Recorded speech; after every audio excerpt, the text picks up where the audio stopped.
Ooh. Right. Look at that on And we're streaming. YouTube. Ooh. Says Okay, we're this is streaming cute. it, Ted. Good morning, Bubble Man. How are you, Good Marcus? morning. Welcome to Hash Church 3.0, episode 28. Episode 28. Wow, we're up to that already, huh? That was fast and frozen. That's not a good sign. I hear you. Oh, good. I thought my internet connection's a little iffy. So let me share this into the room real quick so everyone can come over here and hang out with us. All right, this meeting is being live streamed. Was that through your speaker? Yeah, I was trying to figure out. I go to the YouTube to turn it on to figure out what's going on here. Totally. Welcome. When I went there, went to an older video, and it's like, hi, it's Bubble Man. Hey, what's going on? I should turn my camera on for gosh sakes. Yeah, everybody's just looking at me and going, wow, look at that stoner. What's going on with that guy? He seems hardcore.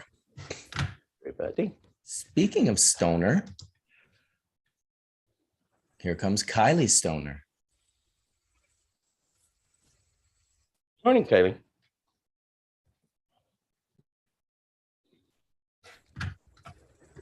Well, it's a holiday morning, everybody. Good morning. Well, I guess it's the holiday season per se. For those who like holidays, to the season. And let's see, pretty excited because next weekend is the Emerald Cups Ball, the Harvest Ball. So people are, needless to say, excited in Northern California because we finally get to hang out just in time for another variant. Yeah. So, oh my God. Regardless, it's exciting to see. Hey, everybody, please send out love and prayers for Wade Laughter. Wade's kind of at home suffering. He's been working with us at his VAC, and is unfortunately has some health conditions that have him down and in bed. He's suffering right now. So anybody who can send love to Wade, please reach out to him and give him our best. He's suffering, unfortunately, for some broken ribs and things like that. And he's just having a hard time right now. So any of those who Wade, please reach out to him, send him love, and give him support. He really needs it right now. He's in a low spot health-wise, and he's working on getting his way back, but he's hurting and needs love. So please send it all to Wade right now. Definitely sending it to Wade. I spoke with him briefly a week or two ago, and he was telling me about his ribs and his back and how he's just kind of laid out right now. So that's terrible to hear, especially because Wade's just the greatest person ever. He's just like the most empathetic, compassionate, like kind human being. You can just hear it in his voice whenever he speaks. So our love is coming out to you for sure, Wade. The whole Hash Church family is thinking about you today and sending good vibes. There's 100+ people in the room right now. And welcome to Kylie Stoner and Colin Palmer. How are you guys doing? Doing well. Thanks for the invitation. Good to finally meet you, Kylie. Been following your work for quite a bit. It's some really amazing stuff, man. Still haven't had a chance to try your stuff, but can't wait to the day when I get to do that. So hopefully sometime soon. Yeah. See you doing all the trips across the states during COVID. Hopefully your gear's getting out to all the amazing people in the community to be able to understand how incredible the experience is. I mean, I know, a lot of people, everyone that's tried your device has been hands down, seems to say all across the board, it's, the best that they've ever experienced. So kudos to you, man. Indux Labs. Trust me, we've been trying to this whole the day I hooked up with Kylie, I swear to God, they made it so you couldn't ship their units to Canada. It was like, what do you mean you can't ship these units to Canada? So we're a little hurting up here. I did get an induction unit, and I don't know what company it was from. Let me grab it real quick. It is not what you've got going on, Kylie, in any way, shape, or form. I think the problem with this particular Indux unit is that it's just, they haven't figured out how to make it more sensitive. It's just like, it's insane. It like, you can turn the bowl to like red hot vapor in half a second. And so I don't even know the name of the company, but this is the one that I got years ago and kind of got to see basically what it was potentially about. And I don't, the name of this thing is like Lodo Labs or something. Are you familiar with this unit? I think I've seen that before. Yeah, I mean, listen, I'm not trying to bash the company, but it's too much. There's no way to dial it to make it more sensitive. I mean, honestly, Vape Exhale is a much better unit for terpenes versus this thing. But the thing that you have,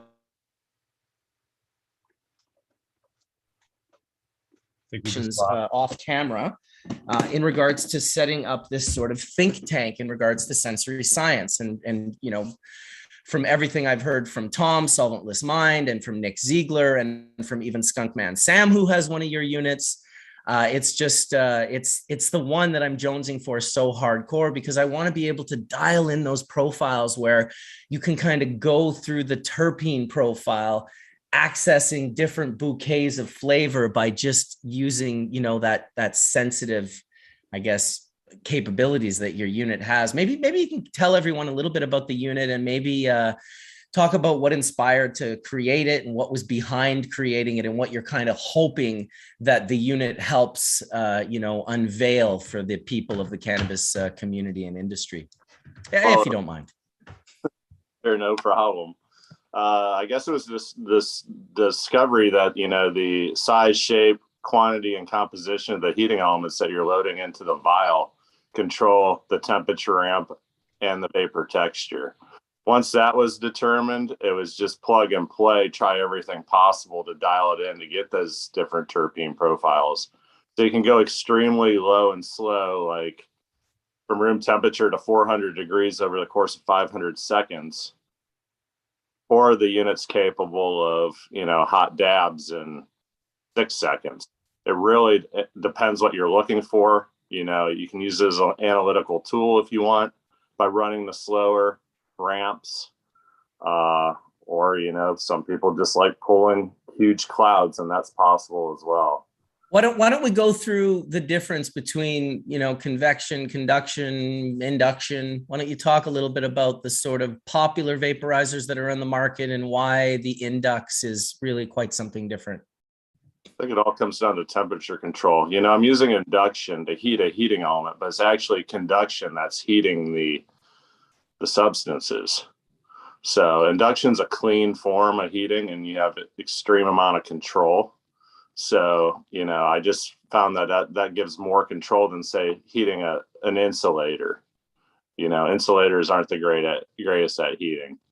Yeah, they're pure, but you lose control. So, you know, I have titanium elements, I have steel elements, I have glass elements with a steel core. The titanium ones have the most control because you're directly heating the surface in a slow manner through eddy current. It's like a resistor. Then when you use the glow sticks, I call them, which are the steel elements encased in glass, that heats through eddy current and history, so it heats up a lot faster. But that energy in the core has to transfer through the glass shell to then heat and concentrate. It's a smooth presentation, but you just don't have quite the control you have when you're directly heating an element like a titanium. So, hey, Kylie, question. So I've spoken to other researchers that are looking at just conduction and just how heat and thermodynamics are working. In your experience, are you finding most of the individuals I'm speaking to seem to believe that 316 is, like, in terms of a heating element, like a material for heating, it is kind of the best in terms of thermal, like the way that it heats up?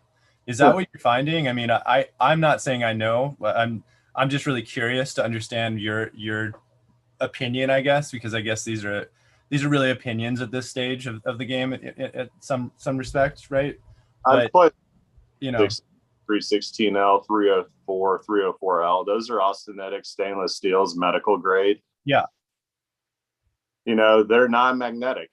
So they heat similar to the titanium, a little bit slower, but to be honest, you get better flavor off the grade 2 titanium. Interesting. Yeah. So that would be my hunch was like, interesting, 316 or 304 sounds awesome, but hey, Mark, but at the same time, it seems like it's inefficient in terms of like the way it ramps through, like if you're looking at it from like a curve, it seems like it's just like, it's like a triangle wave or something. It just like peaks and then goes down, where it seems like other elements have a more of a curve to it, the way that it kind of ramps up and goes through the just through the different ranges of temperatures, because let's face it, all of these chemicals have a boiling point, right? And going through those temperature ranges really, I think, does help the experience and the profile and taste. You're dial it in to go through whatever temperature range at the rate you want to. Right. It takes a little bit of experimentation to plug in the different heating, see exactly the effect you're going for, both flavor and cerebral effect is combined. The 316, that can be manipulated, size and shape of it, kind of tailor the temperature ramps. I played around with it some, but primarily I'm just working with the grade 2 titanium and some other materials. I'm working on a new material that is giving me really good initial results, but I'm not willing to say what it is right now. Understood. So what do you think out of all the elements you have, like in terms of just experience, in terms of taste and delivery, are you feeling that there's a better, more efficient one than the other, or are they just, like you're saying, very just different from one another? Well, they're all different. I mean, you can load 13 1.6 millimeter titanium grade 2 rods into the vial at the same time and get one experience. You add one, it heats up a little bit faster. You take one away, it heats up a little bit slower. So you tailor the experience that way. So really, it's all determined by the heating element. It's pretty amazing. Are we talking about Kylie, are we talking about the index? Yes. I love them.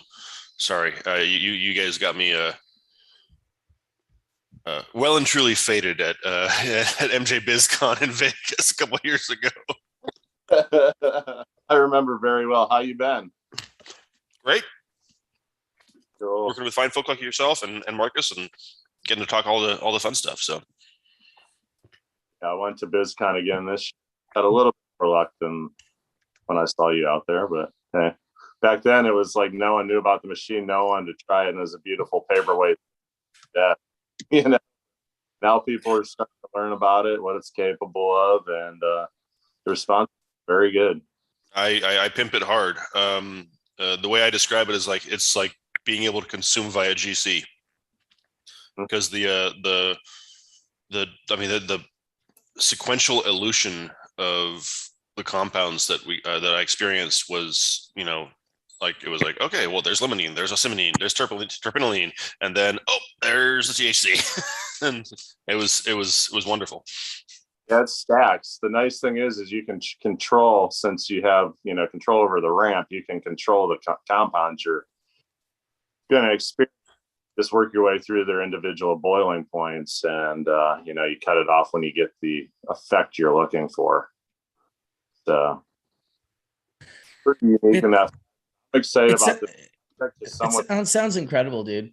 I'm just Jones, and I can't tell you. It's been like 2.5 years that I've been trying to get my hands on one of these units. And many years ago, when someone said, "Oh, what do you see as the perfect futuristic sort of medical device?" And I said, "Well, I mean, in a perfect world, it would be pretty cool if you had kind of a box, very much like what yours looks like."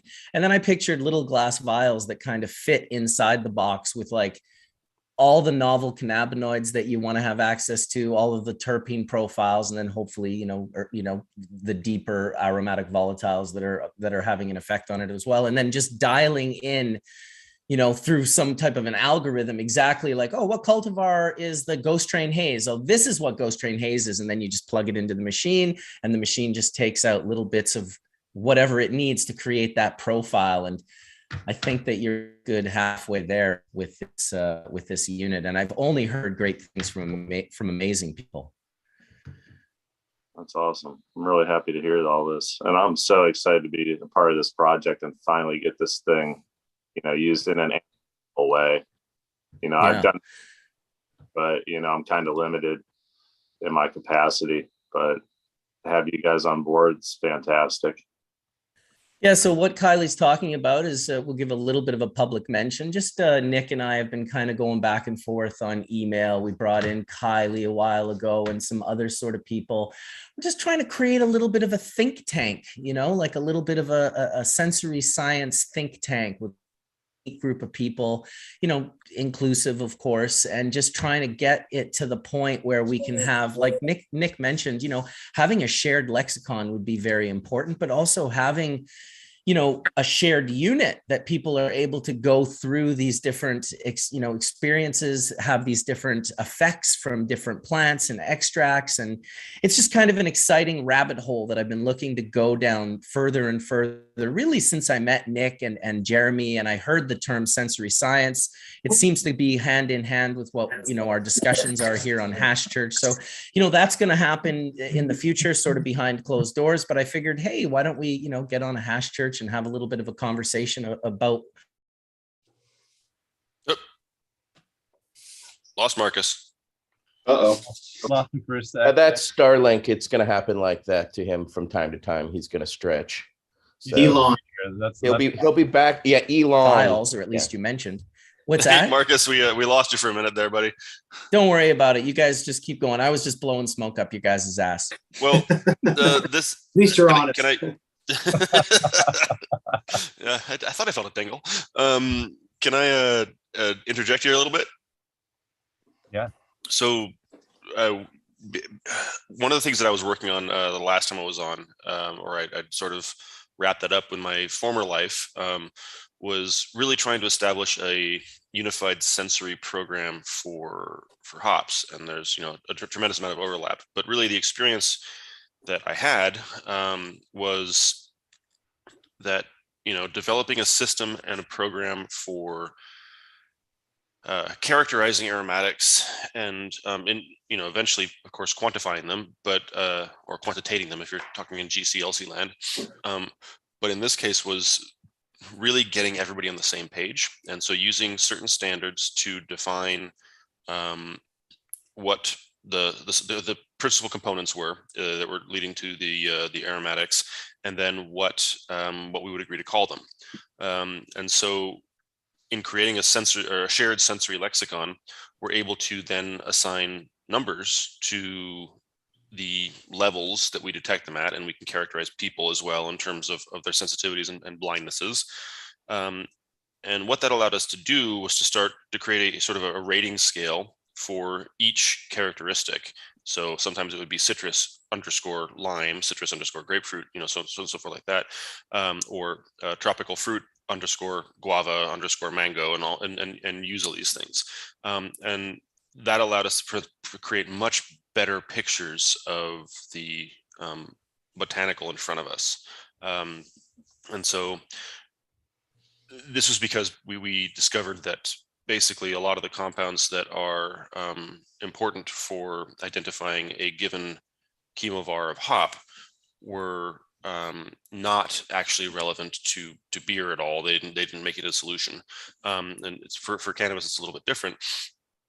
But the ability to characterize the components and then the sensory picture of what was there was massive. And with Dr. Russo's work on the entourage effect and the impact of the aromatic fractions on the therapeutic benefits of cannabis, I think that the time is ripe for really getting together and creating a industry standard lexicon. Not necessarily that we're going to dictate what people smell and taste and think about it, but that we at least have reference standards, so that even though to me it might smell like say durian, because I've been to Thailand and grew up in Southeast Asia.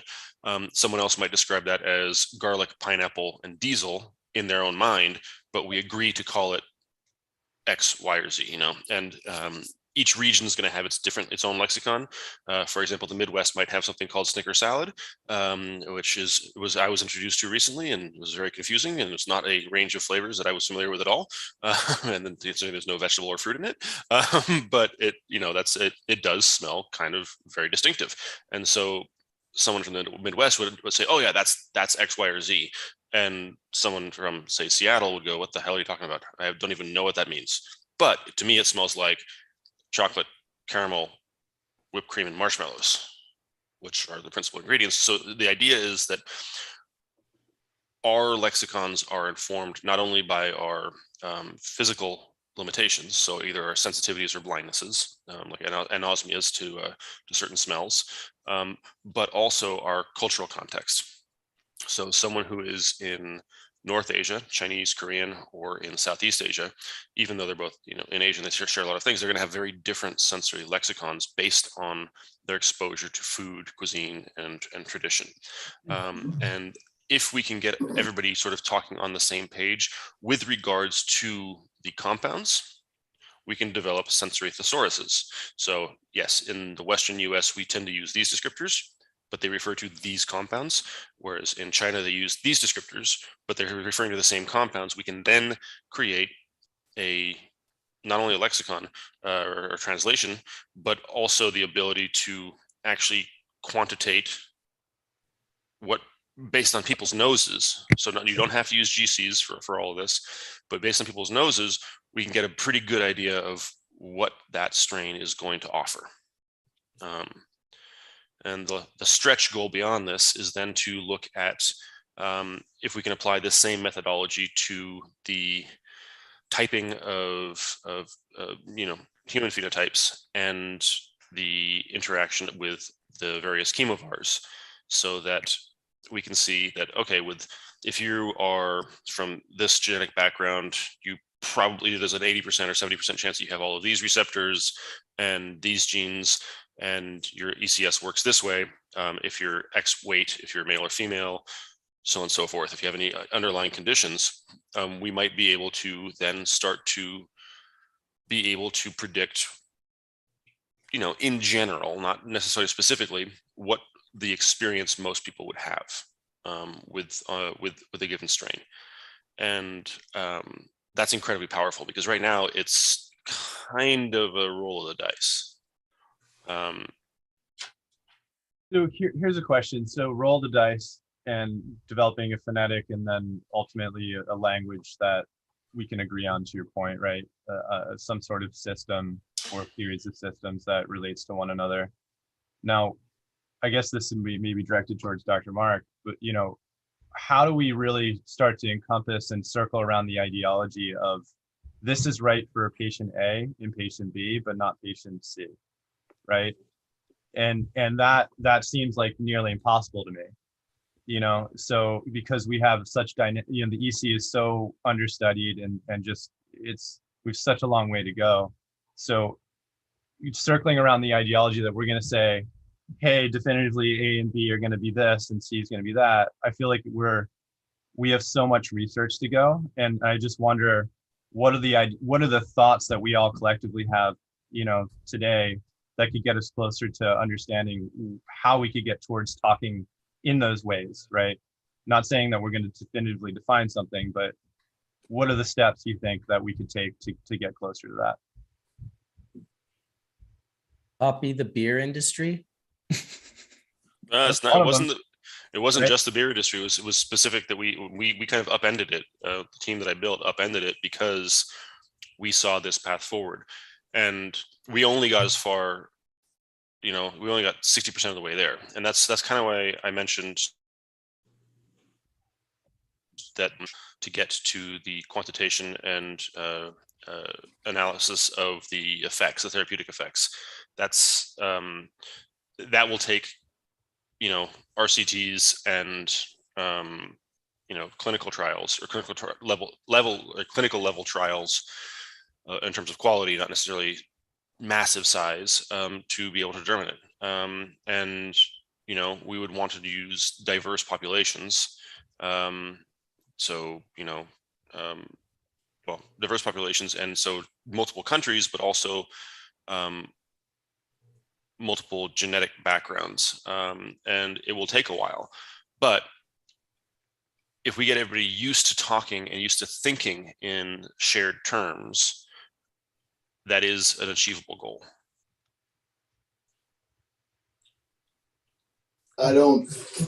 Personally, I think that, the fact that, just looking at fitness and looking at health and looking at what people consume for food, everyone wakes up at a different time, goes to bed at a different time, has a different schedule, metabolic, some of them aren't getting enough sunlight, some aren't, their circadian rhythm is off. All these things are wrong with people. And I think that for us to sit here and try to, and I love the idea, but I just think that the approach, we can't even get people to agree on a vaccine. We can't get people to agree on anything. So I don't understand how. I think this is such a huge task, because I could take all of you right now, us as the subject, and how do you apply this even to us? We're educated. We understand this. We have an understanding of these things. We can communicate at this level. We know what esters are and flavonoids, and we understand all these things. But I think it's so slow to the process of us educating the rest of the people, and then expecting them, like what Colin said, it's A, B, and C. How I really don't see it being possible, except in a way where it's a number of questions that allow people to let us know how they feel, to let us know after they've used something, how it made them feel, and sort of just let them develop that for themselves.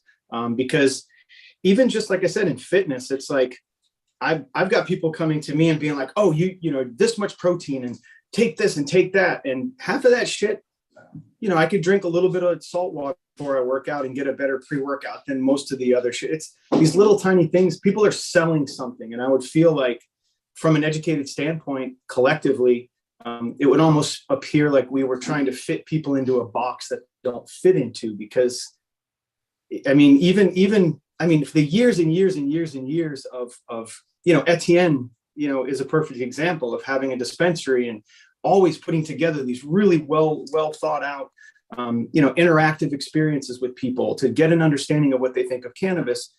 I feel like people vary too much. Cannabis varies too much, and you're intoxicating people at the same time.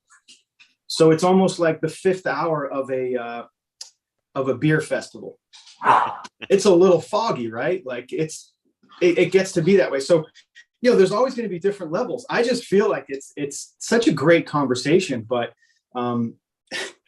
man, like Marcus always says, herding cats, like you're herding fucking countries of cats at this point. Like you're standing in Australia in the middle of the jungle, of the middle of the outback, and there's a zillion cats. Like I look at it as for us collectively, I think that it's a series of questions, and it's a series, like a comfortable, real, just, oh, cool. And the people that are intelligent enough to want to answer those questions because they want that understanding, they're going to go forward.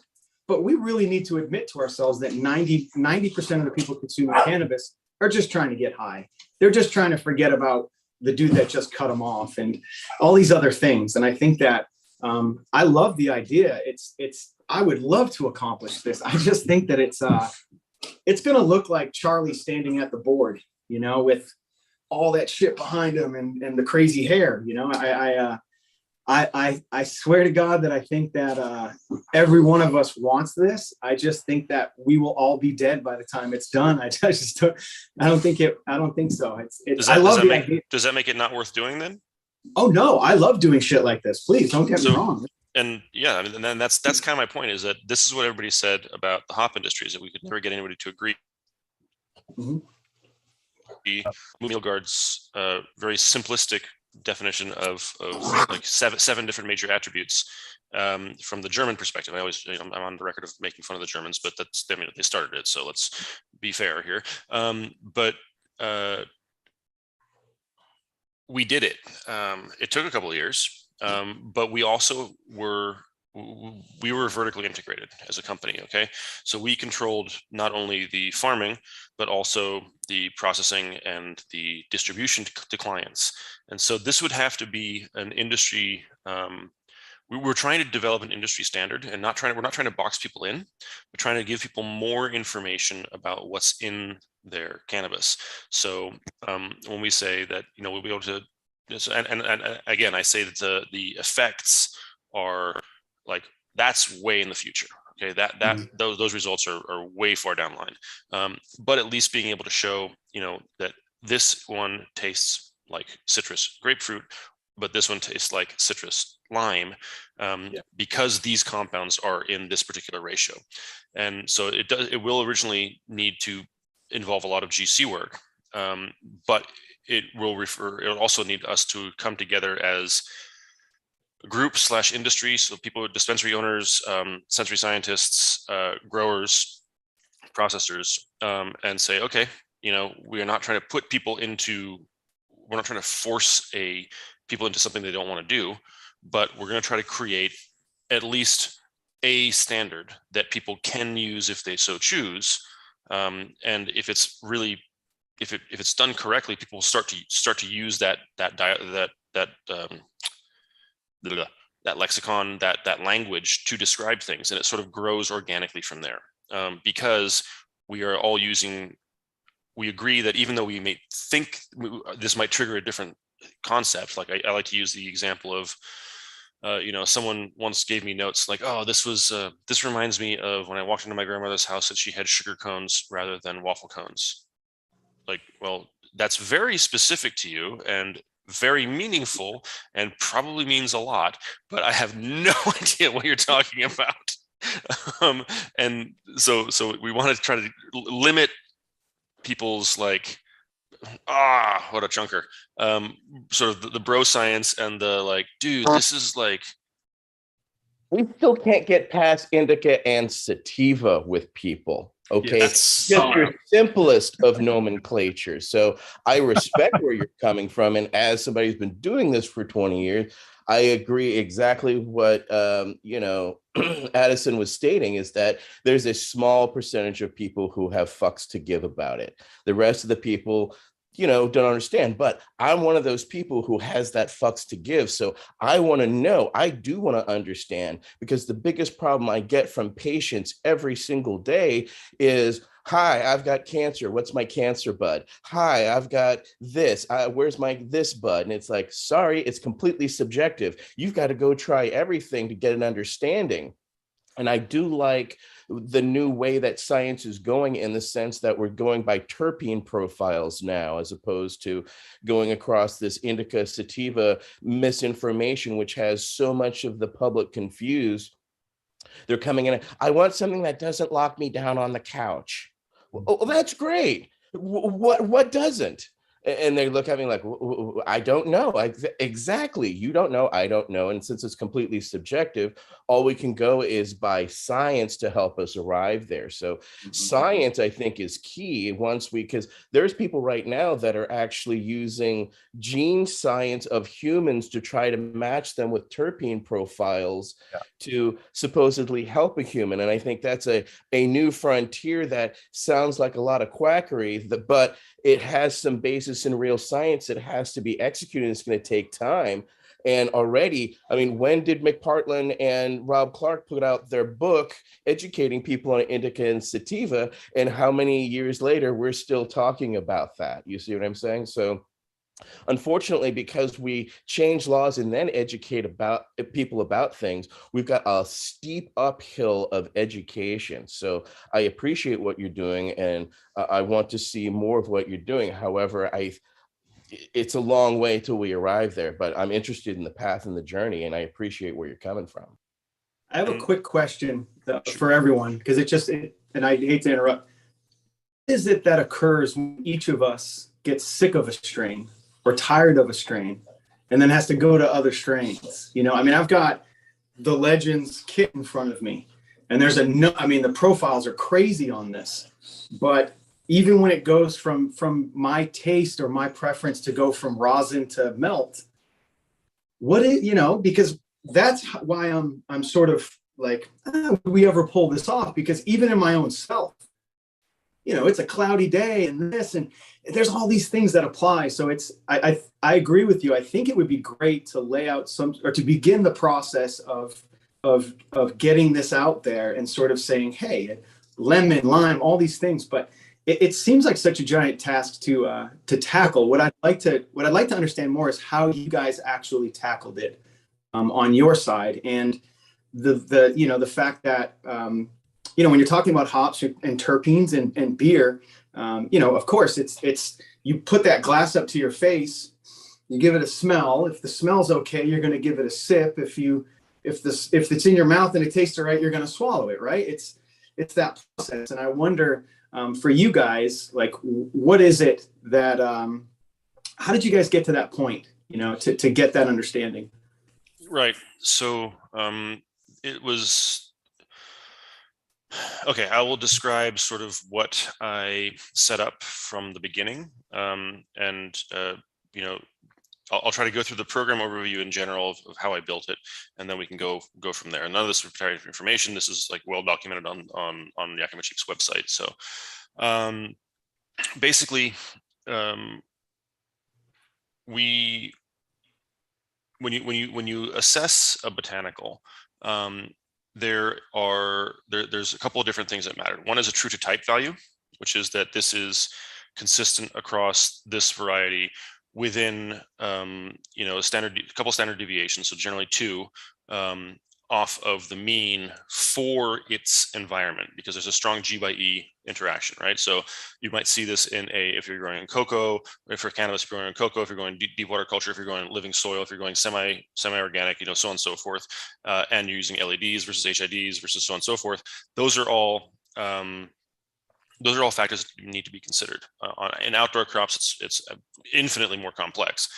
But once you have that true to type score, you have, it's a +1, meaning it's 1 standard deviation over in X, Y, and Z characteristic. Well, we didn't have those characteristics, okay? So we didn't know what we were looking at. We were looking at a PCA to start with, which was total oil, and the total alpha, basically. So basically it would be like looking at total amount of aromatic compounds possible and THC count, right? Which is that's about where the industry was 2 years ago, 3 years ago, okay, in cannabis, and it's getting better, okay. But from that point on, we're like, okay, well, hang on, there's a lot more going on here. So we used a standard metric for analyzing botanical, so using a GC, and then we did a sensory evaluation. And using the standard method, we noticed that these 2 different varieties were grown by the same grower, so that was actually nice control, were showing up as statistically indistinguishable using the 7-point metric for the oils that were being used. And it happened to be Mosaic and what is now called Sabro. And anybody in the beer industry can tell you that those 2 hops do not smell anything alike. So we noticed that, okay, there's something that our standard method is not picking up. So we started doing a 2-pronged approach, which is that we analyzed through sensory every single lot, and we decided the terms ahead of time. So that took about 6 months to decide what the lexicon was going to be. And so we did, we take the major categories like herbal, woody, earthy, fruity, dank, vegetal, onion, garlic / diesel flavors, like all those things together, and then nice. And I might have to do that in a second. And then you take all those and write. So you develop your basically your flavor wheel, and you say, okay, in fruity you have the option of citrus, tropical, palm fruit, red berry, those things, and then you specify beyond that. So like in your berry, you can say blackberry, raspberry, blueberry, marionberry, so on and so forth. In your citrus, you've got lemon, lime, grapefruit, citron, yuzu, tangerine, all those things. And then you can assign a number, which is a 1 to 5 scale, basically, or 1 to 10 scale. and it can be any integer between, it can be like a 5.5 or something like that. Incidentally, we found we got better data with a smaller scale because people are lazy and they gravitate towards the mean. But what that allowed us to do was then say, okay, this is what we are talking, these are the terms we're using, this is how we're describing it. And then we put those samples through a GC. And we've got two different GC, or I had two different GCs, one with an olfactory port and one with a sulfur chemiluminescence detector, which allowed us to look at thiols and thioates. And so what we're able to do is, smell the sample as it's going through the GC, and correlate each compound as it elutes off to a descriptor. So you just speak into it and say, okay, this is a 1 through 5 citrus grapefruit. This is a peach. This is a pear. This is an apricot. And what that did was allow us to start creating, maps of the different strains or different Hey, chemotypes. Nick, can I ask a question? Sure, please, of course. Hey, thanks, man. Really cool topic here today. So GC stands for gas chromatograph. And so for those of you who don't know, you're taking a sample of material and injecting it into an injector port that's typically at 200 centigrade, or sometimes it's at 250. I think we keep ours at 200 in the lab. So certainly if you look at a terpene profile at room temperature and you look at a terpene profile at 200 degrees centigrade, you could very much see differences, because chemistry happens, man. You can't just assume that you're going to inject this stuff in an oxygen atmosphere, heat these compounds up, which have multiple sites of unsaturation, and they're not going to undergo some type of chemical transformation by the time you get to the either olfactory or whatever detector you're using. So how do you reconcile a room temperature terpene profile with a terpene profile that's been heated to 200 degrees? So this takes time, but first of all, you should get a GC that has the capability to do different ramps. And so you start at slightly below room temperature, because I tried to keep this a low tech question. Yeah, but so basically we use different temp ramps, just kind of like what Kylie was talking about earlier, which is that if you find the vaporization point under different conditions, you can run under vacuum, you can run under pressure, and even stretch those chromatograms out a little bit more, and you are able to capture what is coming off at each given temperature. And for cannabis, it's almost kind of besides the point, because our room temperature is not how we consume these. We smoke them. Well, it's sometimes how we extract them, right? And how, I guess back to another question I had, how are you differentiating monoterps and sesquiterps from other types of compounds, and how is that together, how's that data together, reading to you? Is that actually giving you some kind of wherewithal as to, okay, this variety is reacting this way at this temperature, but it's not reacting that way at, let's say, 180 versus 120? Well, okay, so there's a couple of different layers here. So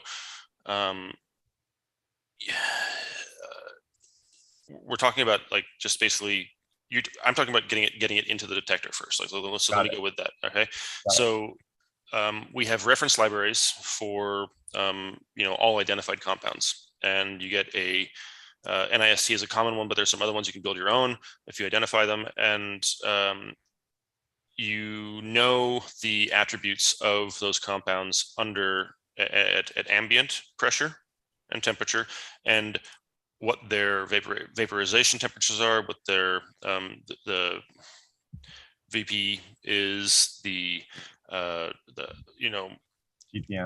things like that, right? Well, no, like so ppm is just a measurement of them, and so like what the threshold is, what the average threshold is, like so. ChemSpider and PubChem and the Good Sense Company have a lot of good data on all these things, but they're databases are not always complete. The NIST is a fantastic one, National Institute of something or other, but databases. National And Institute of Standards and Technology. thank you, sir. And you compare these to what are known, and you get a confidence interval. So basically, you say like, okay, this is geraniol versus geranyl acetate. Geranyl acetate, it's a 67% chance that it's going to be geranyl acetate, but it's a 95% chance that it's geraniol. It's likely geraniol. Okay, and there is some coelution sometimes where you get things that go together, and you also get compounds that interfere with each other when they're going through the ionization process. But by running multiple runs under slightly different parameters, you can change those those coelution characteristics. So, for example, if you are running triplicates, so you do your initial run with your base standard in triplicate, and then you compare those results, you say, okay, well, this peak is wider than it normally is against my reference standard. So there might be something else that's coming out with it. You increase the pressure and you change the temperature ramps, and you try to split those peaks up.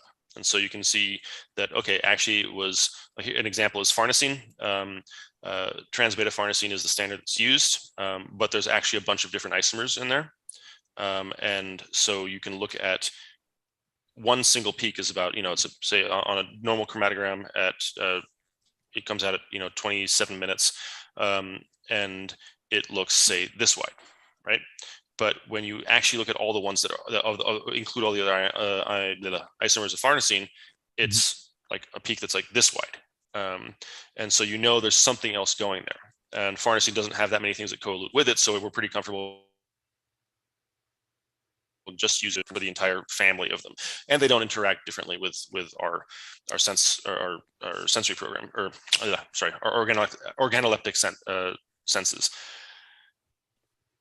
Once you start doing that, you start getting a much better picture of when things come out. And the real strength of doing it this way is when you link it with sensory and you start smelling them as they're coming off together, because there are sometimes you'll get big peaks on your chromatogram and none of your panelists smell anything when that thing goes through, which means it's an aromatically inactive compound as far as humans and as far as your specific sample, your panel sample goes. However, there's other times when you don't see a peak, and you detect something that is really interesting. So this happened for us with a very specific aroma of peach and apricot, and we weren't seeing anything on one of our GCs. So that told us that something was eluding at that moment, but it was outside the resolution. So we changed the resolution, and lo and behold, we were able to identify two compounds that were associated with, for our sensory panel of about 40 people, peach and apricot. Okay, so it goes both ways. The sensory helps inform the quantitative science, and then the science helps create reference standards for sensory. So you have to do both together. So here's the other third piece, I think, that at least I believe through the years that I've come to really respect more, is the psychology of things, and how, as a younger self, you are trained, literally like all of us, we are all trained to learn and know things such as taste, smell, things that we love, right? And they carry into today as an older self. And when someone says they like linalool forward things, it's like, oh, did you like grape juice as a kid? And most of the time it's yes, or I love Calio. I don't know why. Well, did you love citrus as a kid? And all these things kind of are starting to kind of makes more sense as I get older, and we interact with more and more patients and speak in these terms. And that's kind of the dumbed down version, the layman's term, if you will, of it all. But I think that's extremely informative to the bioassay aspect of this, and that actually will directly inform the other data that you see, because you can now match real world with robotics and science, and that to me is a very difficult thing as we're talking about today, right? It's the unicorn, right? So I don't know. It just feels to me like there's more. I really think it's amazing. Like it's all these things together, I think, can help inform one another. It's the art and science in a way. I'm just excited to where it will lead us. I mean, think about when we didn't know how to flower plants and everyone was just growing leaf, and then someone was like, hey, you got to cut the light down, and you'll get some buds on there. And there's great things that we have yet to uncover. And I think the rabbit hole that Nick is mentioning, it's not supposed to be the be all end all, but it's going to create some incredible side missions in the game of cannabis. Yeah, the dialogue, right? Like, and while I guess I want to play a little bit of the devil's advocate. While I really appreciate all of the standards and everything that, sort of puts it into common language, it also puts it into common language. And that is the same as when you standardize anything. So say when the Phillips screwdriver was standardized, it took away 1,000 different instruments and different tools that other people were using all around the world. So what this does is it gives us a common language, but it also takes away individualistic language. So me as a practitioner, when I'm talking to people, I want them to use their language of whatever they want, because that tells me more about their constitution. Now, if they're using language that is already, in some kind of a format, then they're using someone else's language. They're using someone else's tool. And what concerns me is in standardizing cannabis and standardizing botanicals is that we're taking away a lot of cultural values. We're taking away, the language that people have with this very sacred plant that they've been long-term cultivating. So what worries me about science is a bunch of English-speaking white people creating a language for people all over the world that have a very intuitive, very sacred relationship with this plant. And that sacred relationship is also how I personally, as a health practitioner, treat people. So if they're telling me, this reminds me of grandma's closet because of a cedar, the cedar closet or something like that. Or mothballs. Yes, that may not be on, this particular standard, but that tells me more about that person. It tells me more about the relationship that they might be having, A, with the medicine, and also B, with whatever healing tones that they're going through or energy at that particular time. So yeah, I really can relish in the fact that we have a Phillips screwdriver and I can carry it all over the world. But yet again, I'm not seeing all of the tools that are possible, historically. And so it worries me of this sort of homogenization that we are creating within the cannabis industry, again, creating hoops that we can't jump through further on. Because this is a fractal medicine. Every single person has a different relationship with it. And it fractals in different heat, in different areas, in different zones. Well, you said it. Every single person has their own, and this just happens to be ours. And so you have to accept it just like you want to accept yours. They're both just as valid. And well, here's another, I'm worried that people I'm worried that you've misinterpreted kind of what the goal is. The goal is not to put people into boxes. The goal is to give us terms so that we can run it against, physical science and chemistry to try to characterize lots of the plant. Okay, we're not telling people what they're going to feel or how they're going to react to it. And the idea of a shared lexicon is not to limit, but to in fact give greater resolution. And the lexicon is not static. It would be continuously evolving and increasing. So, and it does, as you pointed out, each patient has a different historical relationship to these the sensations that arise from these compounds. And if leveraged judiciously, you can create a lexicon that encompasses, 95% of those things. You can use it for, like, as you said, in different cultures, in different regions, for different, genetics that are related to different people's sensitivities to smell. And it doesn't have to be limiting, and it doesn't have to be static. It can continuously evolve and grow. And,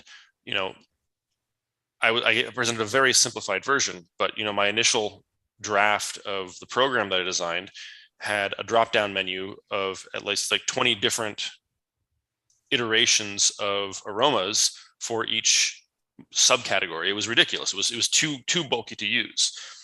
But in terms of, simplifying it, and then we also allowed people to put down their own notes in everything.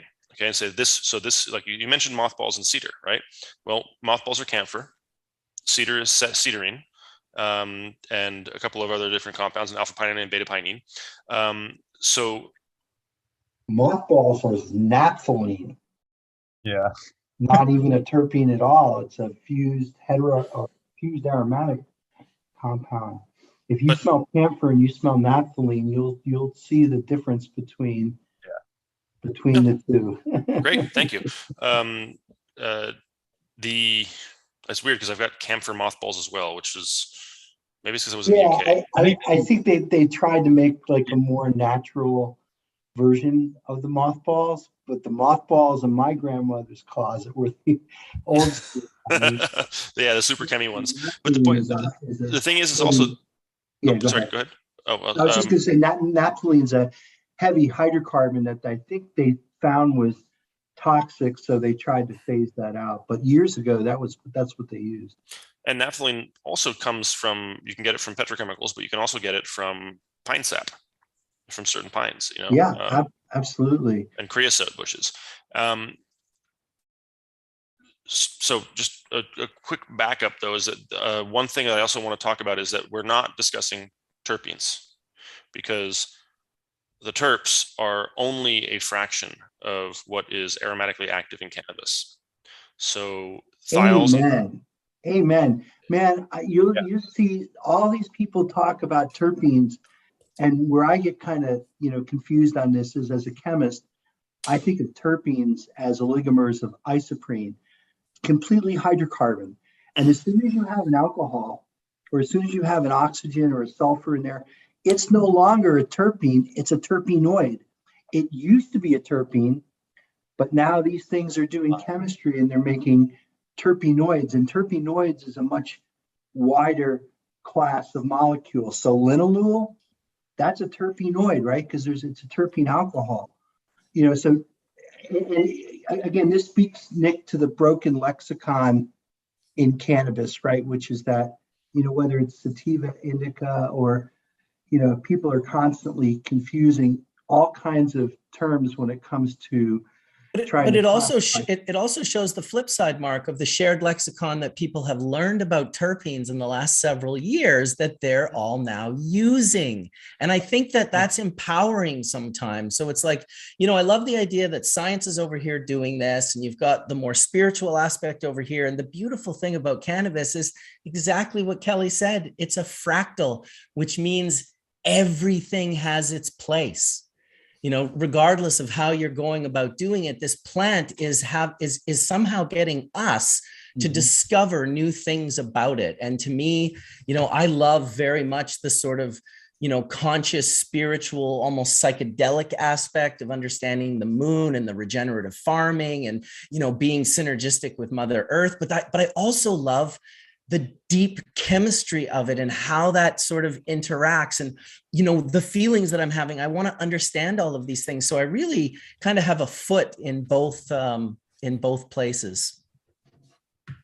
Yeah, no, I couldn't agree more, Mark. I think, Marcus, it's like, look, this is only healthy because there's so many times when I wish I could have these broader conversations, and Mark said it beautifully. Terpenoids is a great term, and I just say them aromatic chemicals. I just even go Yeah, but there. the problem there, Colin, the problem there to a chemist like myself, Yeah, when I hear aromatic, yeah, I guess in a general sense, that's yeah, aroma containing compounds or compounds that have an aroma, right?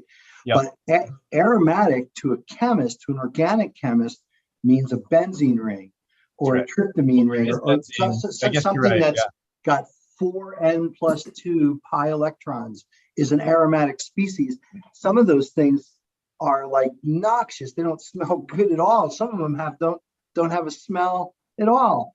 true. So but there, again, aroma containing molecules, and that's why I don't mind using the slang terps, because terps to me encompasses terpenes, sesquiterpenes, diterpenes, Yeah. but it also encompasses the wider class of molecule, which is terpenoids. Right. And it's the terpenoids, I think, that really create a huge amount of molecular diversity in the sense of fragrances that we're able to sense. The smell of sense, I'm sorry, the sense of smell rather, is the most primitive sense that we have. I think it was the first, before vision, before sight, before touch. Smell was a very, very important evolutionary trait to have for survival. Yeah, no doubt. And one other thing I wanted to bring up is environment for these set varietals. They're going to express different traits from the chemotype itself every single time you change its feeding cycle, its BPD, PPFD, its root zone temperatures. I mean, there's so many things that are contributing, I think, to, and even like water deprivation. Like, if there's so many things, I think, that allow these things to go in different directions during the cultivation aspect of things that I think we've yet to really truly understand in terms of controlling. So this speaks to the point, Colin, that I was mentioning earlier to Nick. Like, when you walk through the grow, you're not heating those terpene profiles up to 200 degrees centigrade. Right. You're walking through the grow and basically getting a room temperature, inhalation of, and when you pinch the bud, you're not sending it through a injection port at 200 degrees. So I think just my point to Nick before was, while we conveniently use GC and we can change the parameters around what temperatures these things are heated up, they're still being heated. And when you stare cross-eyed at these molecules, they do chemistry. So certainly when you inject something into an injection port, no matter how hot it is going to change the chemistry somewhat. But I think, Nick, just to go back to that point for a second, is that let's look at terpenoline for example. Terpenoline is a great example because an isomer of terpenoline is limonene, right? And I think in terpenoline, can't there be like 4 different isomers, because there's 2 double bonds that could walk around in that ring structure itself. So I think whether you're looking at gamma terpenoline or whether you're looking at alpha terpenoline or whether you're looking at limonene, these things are going to have very, very different organoleptic properties. Not always. You'd be surprised. And it depends very much on the compound. That's kind of the point, is that as I was mentioning about farnesene earlier as an example, because I know that one, and like those all present pretty much the same way in terms of the aroma bucket. And it's not to say that each individually would not present differently, but when they all come out together and they bind to the same receptors, the whole moiety is giving you that experience. And it may be the case with, say, terpenoline and its various isomers, that they pretty much will elute together. And I use elute together, meaning they're going to flash off together, and we're going to smell them all at the same time rather than independently. And so I want to caution that, with sensory and organoleptic approaches, reductionism is a mistake. So when you try to just do a simple PCA or principal component analysis of something, you're just like, I think what Kelly, other things that are there. And one of what my program, well, my approach to this is like, let's actually get a whole bunch more buckets, because we don't just want to use PCA because it really dulls the colors and narrows the ability to talk about things. So we want to look at really as much specificity as we can reasonably get, and we can try to get it to the different use conditions. So vaporization, straight up smoking, edibles. I know that's and we're talking about the gut microbiome. And the gut ECS. That's an entirely different thing. But you don't want to just over reduce it down to single compounds, like one compound, one effect. That's, I mean, the FDA and the whole drug classification has proven that doesn't work, right? And you just kind of need to put in the work to get as much information as you can, and then run analyses on these databases against, sensory, against, GC chemistry and LC chemistry, and then, whatever other metrics you want to use. So it takes time, it takes work, it takes buy-in, but the value we get from that does not just only allow us to discuss and perhaps better characterize individual lots of cannabis, but also allows growers to have information as to what their particular treatment of a given strain is doing to the terpene and to the actual chemovar expression. And it's an incredibly powerful tool, the value of which is almost impossible to quantify until you start playing with it. And I think there's a lot of, in growing, oh my God, there's so much bro science about 48 hours of light deprivation to increase the THC, and, using the different light levels. And then there's the whole flushing argument, it's all anecdotal, and there is absolute value in anecdotal experience. But until you begin to really rigorously try to understand why these things are happening, there's a lot of noise and the signal gets lost. And so what I'm trying to do is, what I'm proposing is basically, let's work on a system where we try to collect as much information as we can and assemble it into a database that will allow us to start statistically answering some of these questions. And it's, it'll be a while, but it doesn't matter. Like, this isn't necessarily, it doesn't matter if it takes forever, because we're going to always constantly be learning more things. And we're also constantly going to be refining our understanding of what compounds in synergy or antagonism do to our experience. And so that's kind of the long and the short of it. Like, this is a marathon. It's definitely not a sprint. Yeah. Mark, I got a question. Do you think it would make more sense to refer to the terpenes themselves as VOCs? Well, they're definitely volatile, but so VOC is an acronym for volatile organic compound. So they certainly fall into that category. If it's, again, like I've run into this a few times where people want to call caryophyllene, which is a sesquiterpene, they want to call it a cannabinoid because it binds to CB2. It's like, wait a second, you don't classify compounds by what receptors they bind to. You classify them by what the structure of the compound is. Yeah. So ion weight. I'd always like to think that cannabinoids are cannabinoids and terpenoids are terpenoids. I think that it's interesting, Addison, because if you looked at like terpene profiles, like when you guys first started way back when, and now, you're getting a pretty broad swath of terpene, sesquiterpenes, terpenoids, the most common ones in cannabis. And maybe this is, again, more of a question for Nick.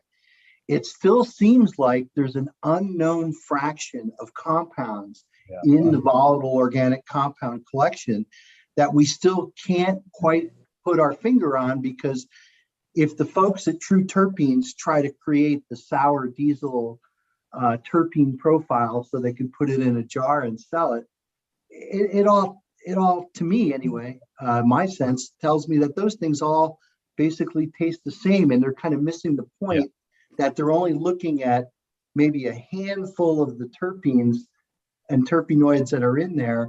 But what really makes a big impact are all those compounds that are in there at such a low level that we can't really discern them by GC.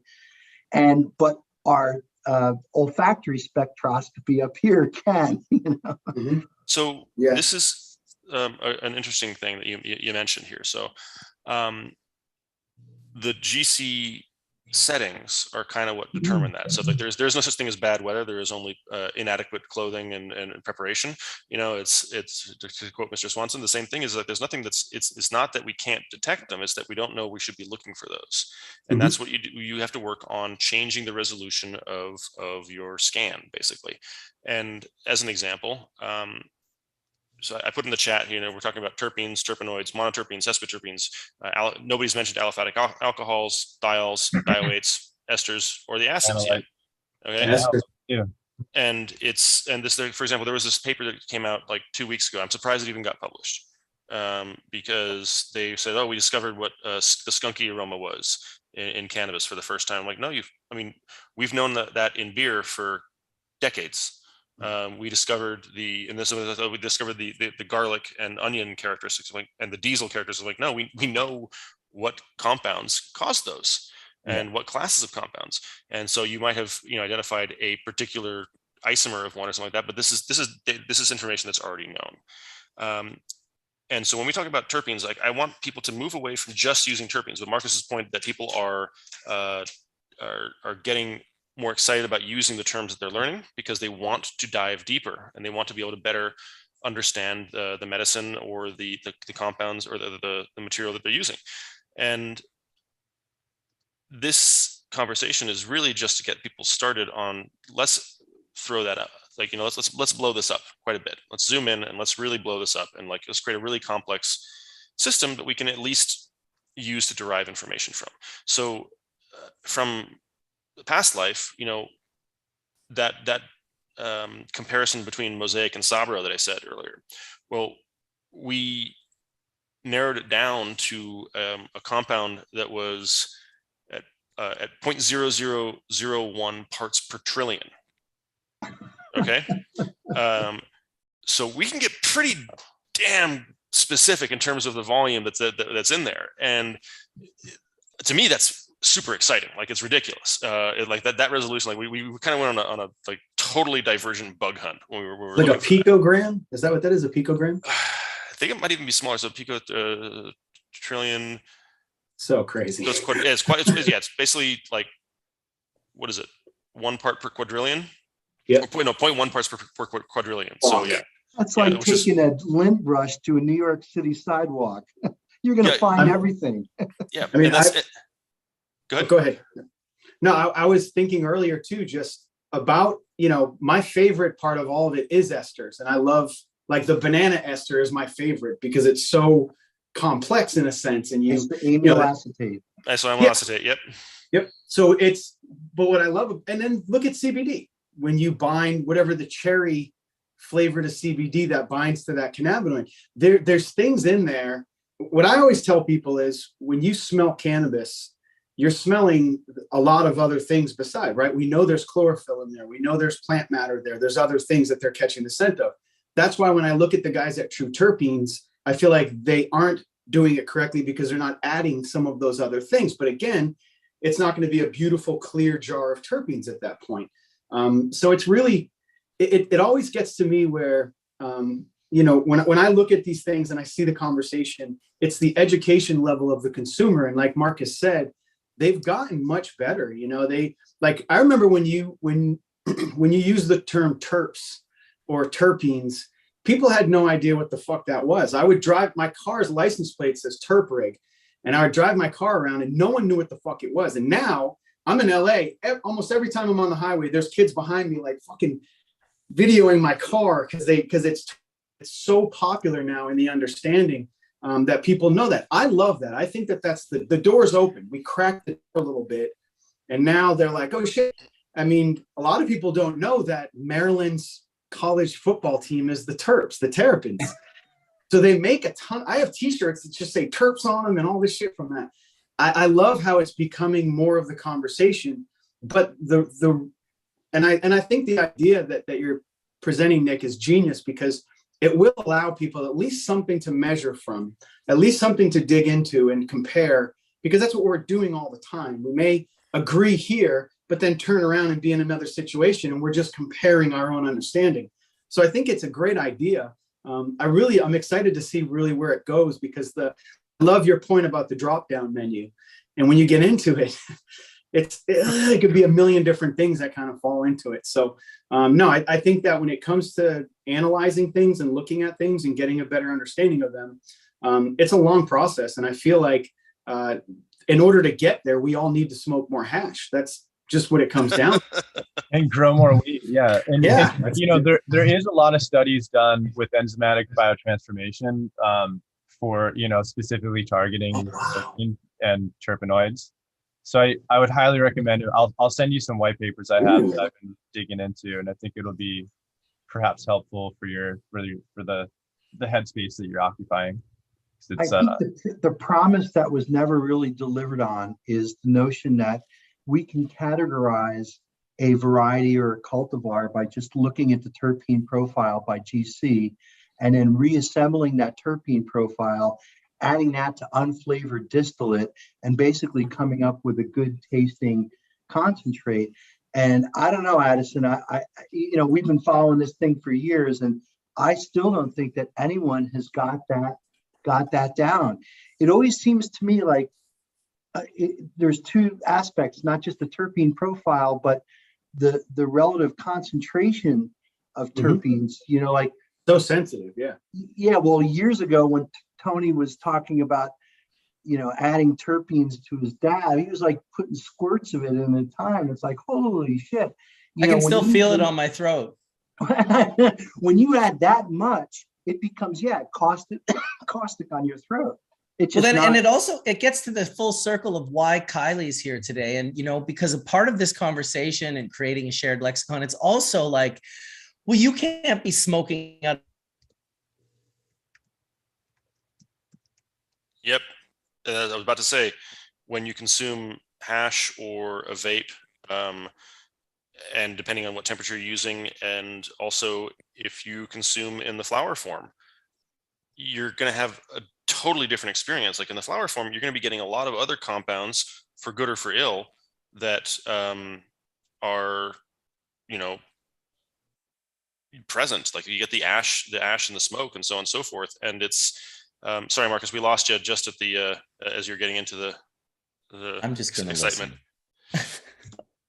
But yeah, I mean that's a huge thing. And so I call that form, or the format matters hugely.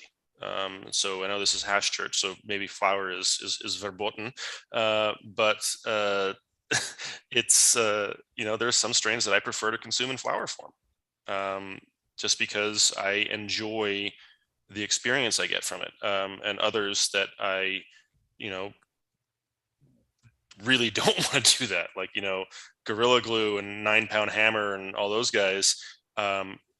They are not lightly named. Like for me, I'm very sensitive to THC, and it just knocks me out.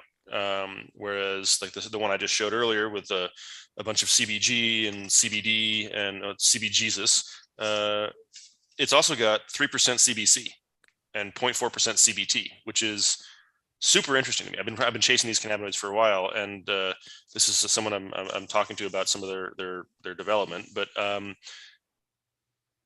you know, I had another one that was a 1.5 CBC and a bunch of other stuff, and mostly Varens, and it made me feel like I was consuming it, you know, back in high school. I was giggly, I was energetic, I was super happy about it, and I thought it was a CBC, so I went out and got another one that had the highest level CBC, but it makes me feel completely different. So I suspect that one is probably to do with the terpene profile, and I'm just psyched as hell, because well, first of all, I love that feeling. Hi, buddy. But the sort of, I'm kind of gone off on a tangent here. Wonder why. But the experience was just amazing. And so trying to get that characterized, at least in terms of what, for at least personally for me, and let me be completely honest, I'm a little bit selfish in pursuing this because I want to know how this stuff works for me. I want to know what I feel like. Kai, what are you doing? Sorry, he's wanting pets. And just, I mean, just for ourselves, I think this is say it again. This is a really great opportunity for the geeks to geek out on what we're really interested in, and in my experience, the geekery expands. 1 second. Are you saying your dog wanted petting? I think that's a unique situation in science. Is anybody aware of a dog wanting pets? No, I've never heard of that before. But yeah, gotta run that through the GC. His GC is pretty awesome. We need a canine lexicon. It has a strange affinity for cat dung, though. Mine too. I had the kitty litter robot. My cat, my dog. It's not a good scene. I won't go deeper. I have a dog that likes to eat the other dog's stuff, and I've done everything. Joy. And there's just, and some days she doesn't get any kisses, so it's just how it is. Free snacks out the oven. Yeah, it's a very taboo thing to witness. I'll tell you right now. Beaver terps. Yeah. What do you mean, raspberry? Yeah, or vanilla. Yeah, the anal gland of a water rodent. One thing I wanted to bring up was toxicology, and I believe at least that's another subject that is highly underlooked in terms of how we're stacking, things through extraction and taking these individual parent parts and then creating new formulations with them as ingredients. We're entering a new world that, admittedly, I don't think we really truly understand fully yet. And I think I just believe should be along for the ride. If we're going to develop, a language, it should be baked into it. So we all understand that the risk behind a lot of this is actually there. I mean, we love making these amazing products, but through that act, I just believe that we've also made some pretty toxic things. Pull-a-gun, pretty toxic. There's certain things that we're gonna start to have answers for, I think. Yeah, I think it is a drug. There's going to be risks and toxic, the toxicity of that drug. But I feel like the one great thing about cannabis is that it seems to be not very toxic at all. Unless you have this hypermesis or these other issues with consumption. That's what's so great about cannabis. I mean, Etienne, we all get these questions all the time. I got a question the other day from a guy who obviously has no understanding of, a very, very quick early understanding. I think he did some research on leukemia and saw that there are cell types for leukemia, which specific cannabinoids and terpene profiles work really well for. And then that sort of led him into this direction of being like, well, hey, my grandmother's not eating, so I'm trying to get her to eat. And I explained to him, I said, just give her a very low dose of THC, because we all know when we were kids and we smoked that shitty brown weed, we got the munchies super hard because the dose of THC was so low. And then we also know too, if you take if you put to face a 0.5 gram dab, you're probably not going to be eating anything anytime soon after that. So I explained to him, hey, look, give her a really low dose of THC. And he's like, well, what do you mean? And I'm like, have her take one puff off of a joint, see what grandma's made of, check her out, see what she can do. And he's like, well, I mean, we don't want her to feel the effects of the THC. And I'm like, well, listen, you're not going to get the hungry feeling without the psychoactive feeling. They come together. I said, but ask your grandmother this. What medications is she taking right now? And what are the side effects of that medication? So you kind of educate them to a point where they start to understand more. Like, look, man, you're going to fucking break, you're going to break some eggs if you're making omelets, grandma. Like, that's how it works.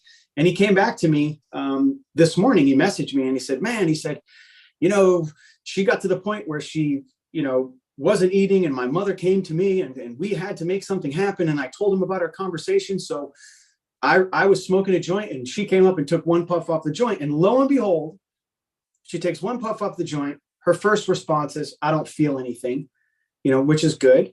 And then maybe 25 minutes later, he said she was sitting down eating soup, which she hadn't had the urge to do before.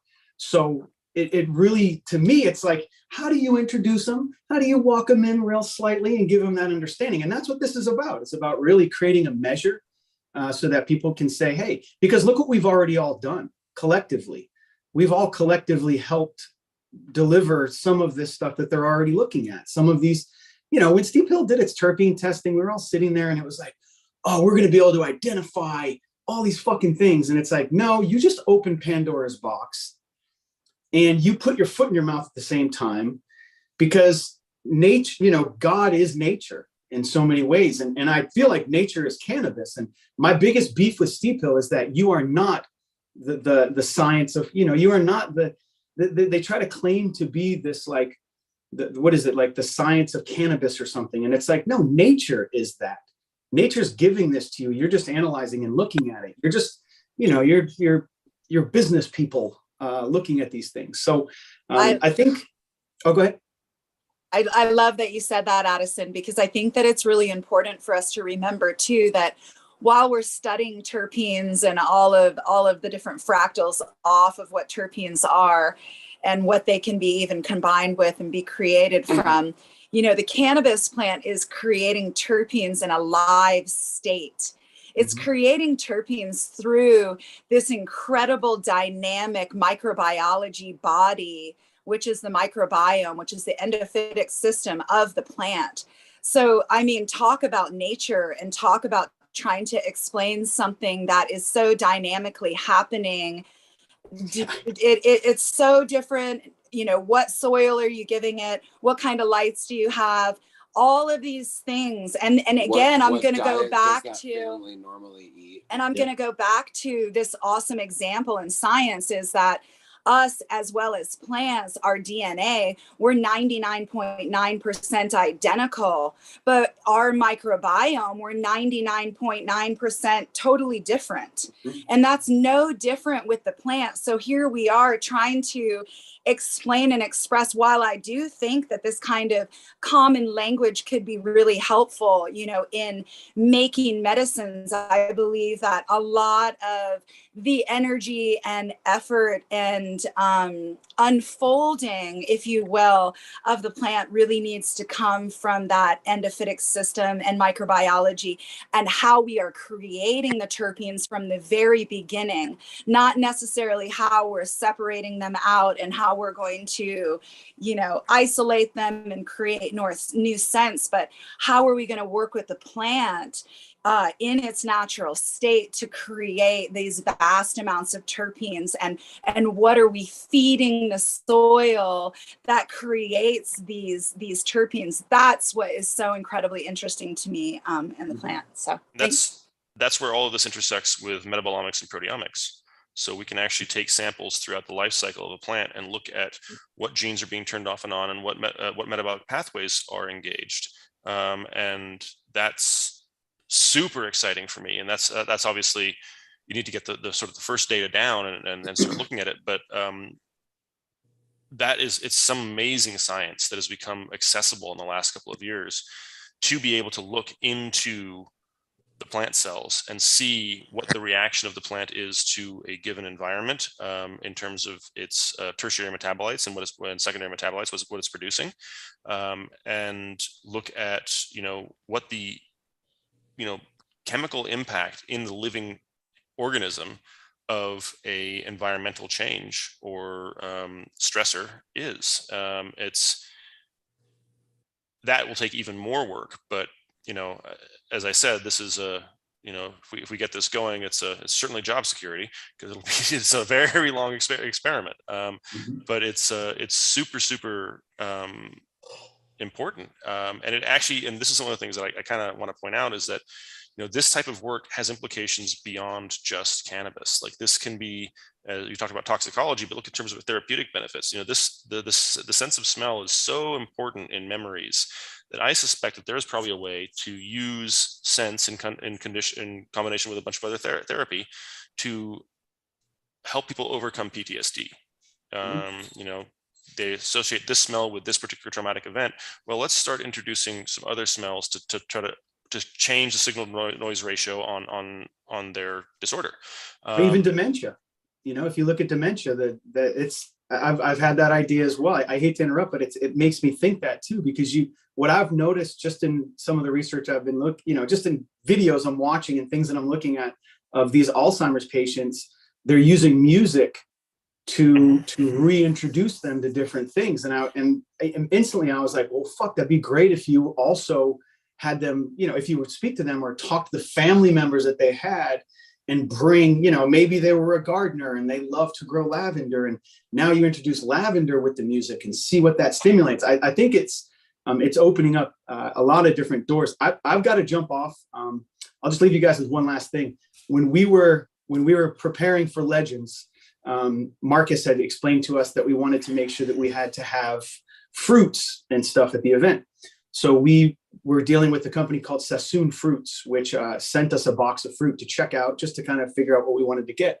And they sent us these pineapple guavas, which are these little green pineapple guavas. They're tiny little things. And there were also other guavas, and there's a bunch of great stuff in there. The fejoas? What's that? Are they fejoas? I'm not sure what they are, but the terpene profile on those things, if there's ever a strain of cannabis like that, it's going to take over the fucking world. It is so crazy. And I want to analyze this and just see what they are, because when you taste it, you're getting, it's touching on some of the things that we've experienced that we understand. But then there's a whole other, however they're binding, however they're together, it's such a wide range of terpenes flavor that's in it that you can taste. So I've got to jump off. I'll leave you guys with that, because those pineapple guavas, you got to find them. You have to try them, and then let me know what you think, because it was so amazing. But we're going to go get a Christmas tree so we could have some terpenes in the house. But I want to thank everybody. Thanks for having me, Marcus. And I love all you guys. I hope you have a great Sunday. You. So Addison, hang on before you sign off. You can grow those. You said you live near LA? Oh yeah. LA. You can grow those. You can buy them. I'll send you a link right now. But they are they're super easy to grow, and they are fejoas. I just found them online. The first one out there to extract them. If they weren't so expensive, I would totally do it. So yeah, there's the link right there, and it says monrovia.com pineapple guava. The plant is the Latin name, and the common name in Brazil is called a feijoa or feijão. They grow really well, pretty much from any zone above 7B. So you guys are perfect for it. But yeah, pineapple guava is a great way to describe the character. So I'm gonna hit up Reggie, and I'm gonna be like, Reggie, we need to isolate these, and then let's see if we can put these things in somewhere. It's what you described as that sort of that guava and that pineapple character. Those are a ton of crazy things together. And what's interesting about pineapple is that if you just change the OH group on its location, it tastes like strawberry. And that's how they were able to breed something called the pineberry, which is a strawberry that tastes like pineapple, and it's white. It's absolutely amazing. Yeah. But yeah, so totally growable. And I love fejoas. They're one of my favorite fruits. They're just hard to find. So why does it not surprise me that you even know what the fuck he was talking about? And I don't know. I'm just laughing. But let's talk about Legends next Sunday, Addison. I'll definitely love to jump in. I also wanted to say that yesterday we successfully were able to grab the domains for Legends. So me and Marcus have been discussing stuff, and it looks like we'll be moving forward with some of that stuff. So soon there'll be a website. Soon the t-shirts and the past lanyard t-shirts will be available, and all these really cool things. So thank you, Marcus. I can't thank you enough for believing in us and giving us the opportunity to put Legends on, and we hope we did you proud. So that's thank you so much. Absolutely. Thank you guys. You absolutely did it proud, and we're going to talk about it hopefully next week because lots of people are asking questions. So love to have a little hour talk about Legends next week. I'll see you guys next week. Thanks, guys. Peace out, Addison. See you later. And also going on what Addison was saying, I would also then add on, psilocybin therapy on there because of how psilocybins are able to rebridge neurons. I think that's something that isn't discussed enough as well, especially for people who are older or have suffered traumas. As you were talking, Nick, earlier about that, that's one of the things we found. I work with veterans at a national and international level, and cannabis is an amazing palliative. But when you want to deal with that healer, that deeper healing, psychedelics come into play, and I appreciate the new forefront that they're experimenting with in psilocybin, because I think a combination of cannabis and psilocybin are going to be natural beneficials. And we're seeing that already in the veterans community from people already self-healing that way. So we're just trying to come up with standard operational procedures so people can have a safe an efficacious experience, as opposed to, they get the experience they want as opposed to the experience they're given. You know what I'm saying? Because those are key. Settings are, as you know, are key to any type of acceptance or unacceptance. If I go take mushrooms and go to a amusement park, I'm going to have a different experience than if I'm in my home where I have things that I can relate to that ground me, etc. It allows for that self-healing to take place. So it's a total holistic understanding that I think is lost on a lot, especially younger people, when they're out there experimenting.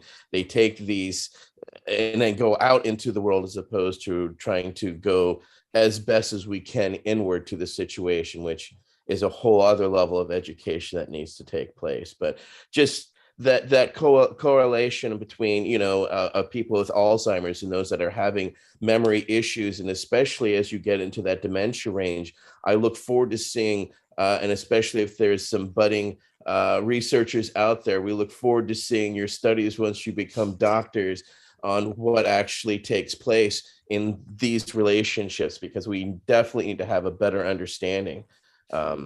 Because we know anecdotally it's happening, but we need the science, like with cannabis, to come around and actually, bring that to the case. But I love what you're doing, Nick, and keep at it. Well, it's trying to build the support for it all, because I think it's got a lot of potential. In terms of what you're just mentioning about psilocybin, and I would also venture ketamine therapy. The Dr. Sunil Agarwal is now suing the DEA to make psilocybin because legal for medical treatments, because it's demonstrated efficacy, and they can't, you can't regulate. You can't prevent people getting access to something that's going to help them. And the therapy, like I have actually undergone some of this therapy, and it's tremendously impactful. Not just for trauma and depression and stuff like that, but also for something like migraines. Psilocybin is a fantastic anti-migraine medication, and it's surprising, But, sorry. No, it is. It's a whole other frontier. But I mean, we're still having problems with cannabis. This week, group I work with at the UN level, we had to set out a letter, and we were able to get over 100 groups to call for greater transparency at the INCB with its cannabis initiative, because they're being behind closed doors. So we put the pressure and got a response this week from the UN Secretary General, where they want to hear from us, but they will not mediate the discussion. So we have to take a whole bunch of information.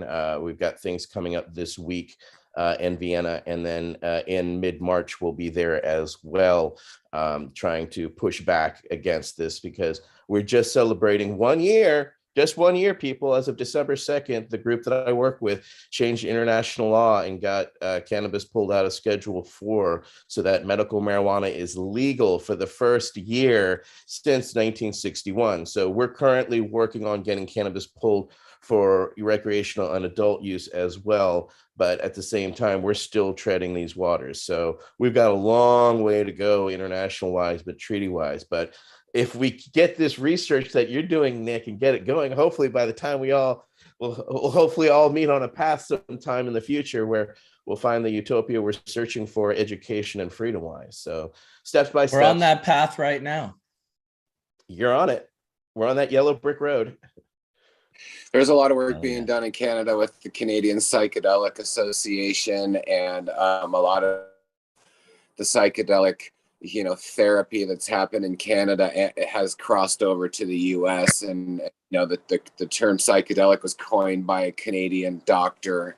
I forget his name right off the top of my head, but I think it was in 1955 back in Saskatchewan. They were doing LSD trials and doing, some pretty incredible therapies with addictions, back in the 50s.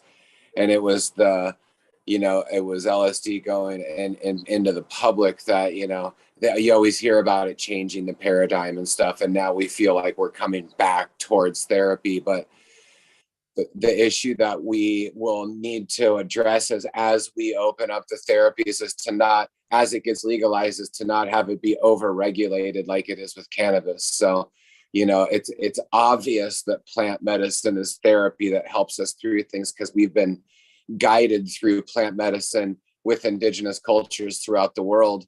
And in some cases, people continue to go back to these indigenous tribes and get therapy. But plant medicine therapies in general are on the rise. And when it comes to psychedelics, there's literally thousands of compounds out there that help, unlock the mind. And when it comes to cognitive degradation, finding ways to get through the blood-brain barrier, to be able to nourish the brain are the medicines that we need to focus on. And that's where, whole soil, whole plant food, whole medicine comes in, because it's often, Al Hubbard, thank you. It's often those medicines that truly know how to break through the blood-brain barrier, and things like raw cacao and algae together has been proven to improve cognitive degradation. And also medicinal mushrooms. There's so many good medicinal mushroom studies out there, often in Korean, Russian, or Chinese or Japanese. So we don't often get those teachings in this Western culture, but it's these new awakenings that we're going through right now that will help unlock people. And we believe in this, medical sovereignty and this choice of what medicines that you deserve to have to treat your PTSD. And now PTSD comes in lots of forms because we have lockdowns and mandates out there that are creating PTSD, which people could use plant medicine to get through. So, big love to the families like yourself, ATM, which are helping international law. We really applaud you and really want to be here to support you. And also we just want to help people, keep it sacred as it moves forward, because it's that sanctity that really speaks to our cellular evolution and our cellular improvements. So, it's trying to stay natural, but using these other methods to enhance it, I think is going to be what brings us towards longevity. So I appreciate the dynamic conversation, and each person's, expertise in the field, makes it a whole conversation. Thank you. Well, I have somewhere I kind of want to shift the conversation towards our good friend Wade, who's in the room. He's just been hanging out. I wanted to first say, welcome, brother. I know that you're hurting right now with the ribs, and it would be nice for everyone to give Wade a little bit of love as he's, at home right now, sort of in bed with some damage to his body. So we're thinking about you, brother. What happened? I missed this. Hi, everybody. Wade. Hey, Wade. Wade here. What happened, Mark, is back in September, I fractured a rib on my right side. Oh. And I did it climbing out of bed. Didn't fall down, nothing. No reason that's apparent for that to happen. But went to the hospital and got x-rays, and sure enough, fractured a rib. And in conversation with my doctor, we both agreed that seemed very odd.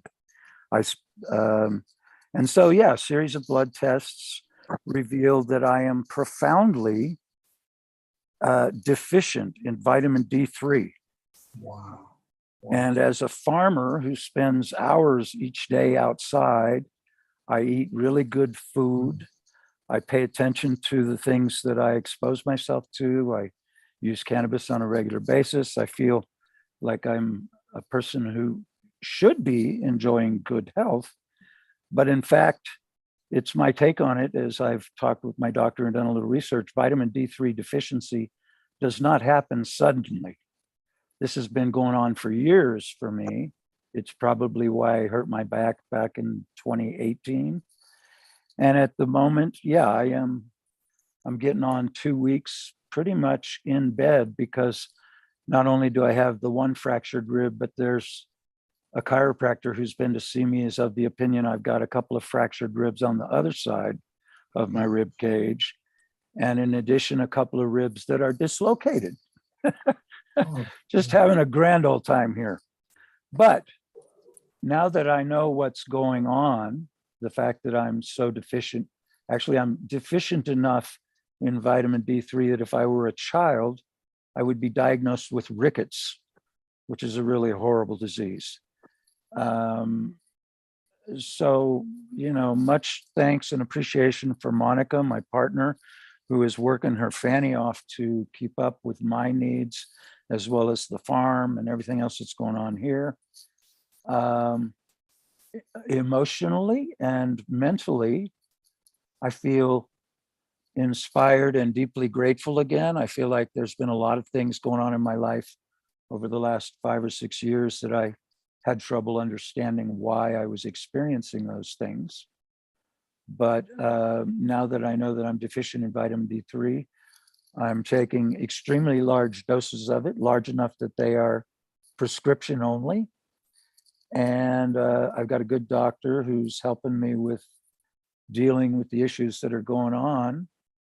And I look forward to many more years of being an obnoxious and pressing sort of guy, because I feel my health coming back. And I know that when my mind and my heart are inspired, my body will catch up. So at the moment, yeah, I've got my camera turned off because you don't want to see what I look like laying here in bed going on 2 weeks. I did get a shower this morning for the first time. So yeah, things are getting better, but quite honestly, for the last couple of weeks, I have not been able to sit, stand, or walk without a great deal of pain. And so I'm mostly resting in bed and eating well and taking care of myself, healing, and feeling deeply grateful for such a lovely and amazing woman as a partner. And that's kind of all I got at the moment. I very much am enjoying the conversation about terpenes and learning more deeply the chemistry of the plant. But much like Kelly, I got to keep pointing back to this plant knows what it's doing. And I feel cautious about trying to cut up all the different compounds that are going on in this plant and then think we can put them back together again in a way that provides potentially the same benefit that the plant does all by itself.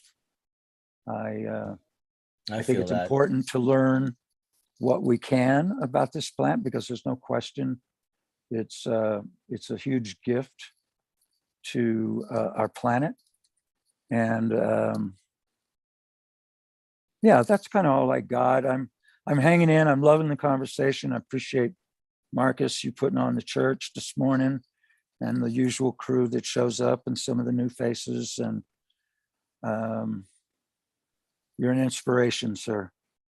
And I will look forward to many more years of being inspired, and hopefully once in a while inspiring somebody else. Much love. Always. Every time you share, bro, you're inspiring. Trust that. I appreciate the kind words. And if there's anything the church community, the Hash Church community can do to help you out, like, don't hesitate to reach out. Let us know what we can do. Yeah, Wade, sorry we're gonna miss you at the Emerald Cup next week, but you know, heal well quickly. I look forward to the time when we can embrace again, sir. Right back at you, Jen. I was really looking forward to it as well. Yeah. 4 months ago, a couple of months ago, I thought, hell, I don't see any way out of this. I don't understand what's happening to me. Feels like my body's falling apart. And now it's like, yeah, it was falling apart, but now it's coming back. And Are there other symptoms or other indicators that would lead you to believe that you have a vitamin D deficiency before you actually start breaking bones?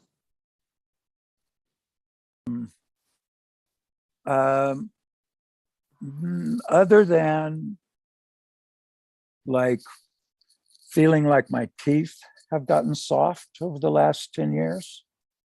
And I was always somewhat puzzled at how I hurt my back in 2018, Mark. I was doing what seemed to be pretty straightforward work that I've done with no problem for years. And yet that year, it turned into a nightmare that resulted in having to have surgery and spending some time in the hospital. And I came out of that feeling pretty good. And yeah, no is the short answer to your question, Mark. What really brought it home was a blood serum analysis that revealed that my blood level content of vitamin D3 was 8 nanograms per milliliter of serum. And normal is somewhere between 40 and 100. So, and yeah, like I said, I don't know why I've gotten so deficient. That's the next step. The next step is to get my bones strong again and build up the vitamin D level in my bloodstream. But I also, the next step after that is to understand why did I become so dramatically deficient in a vitamin that my body should be making with my exposure to the sun and the diet that I pursue. I eat lots of vegetables that we grow right here on the farm. I eat fruit from the farm. I you know, not to call it out, but I eat meat.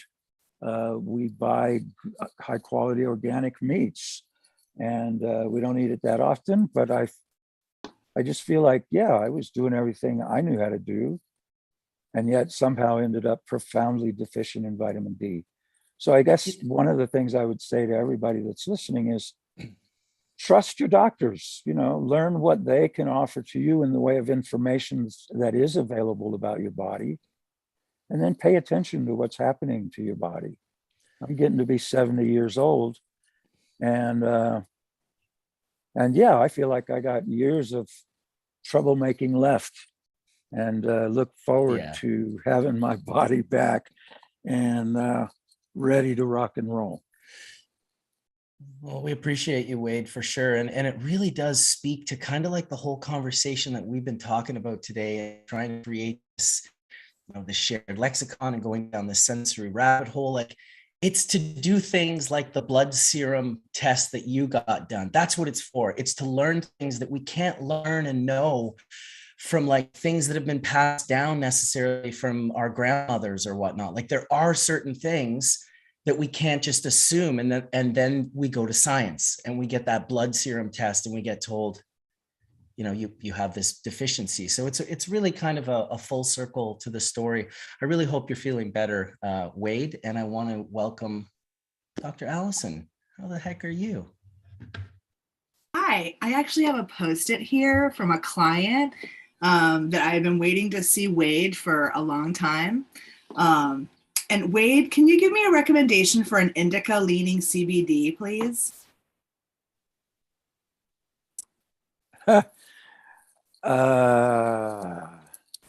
Harlequin was an indica leaning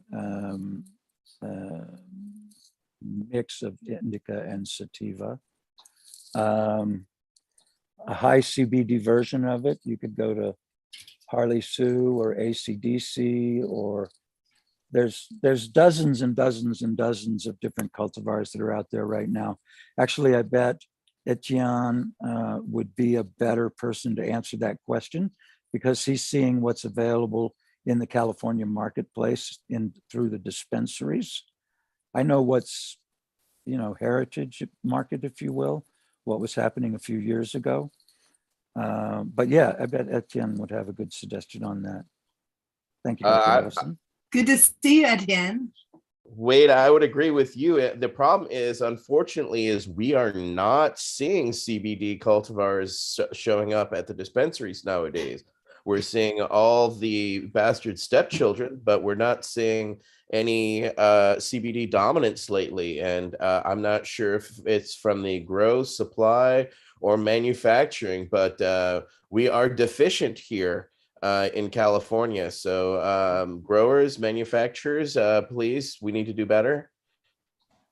Are we allowed to ship stuff to California?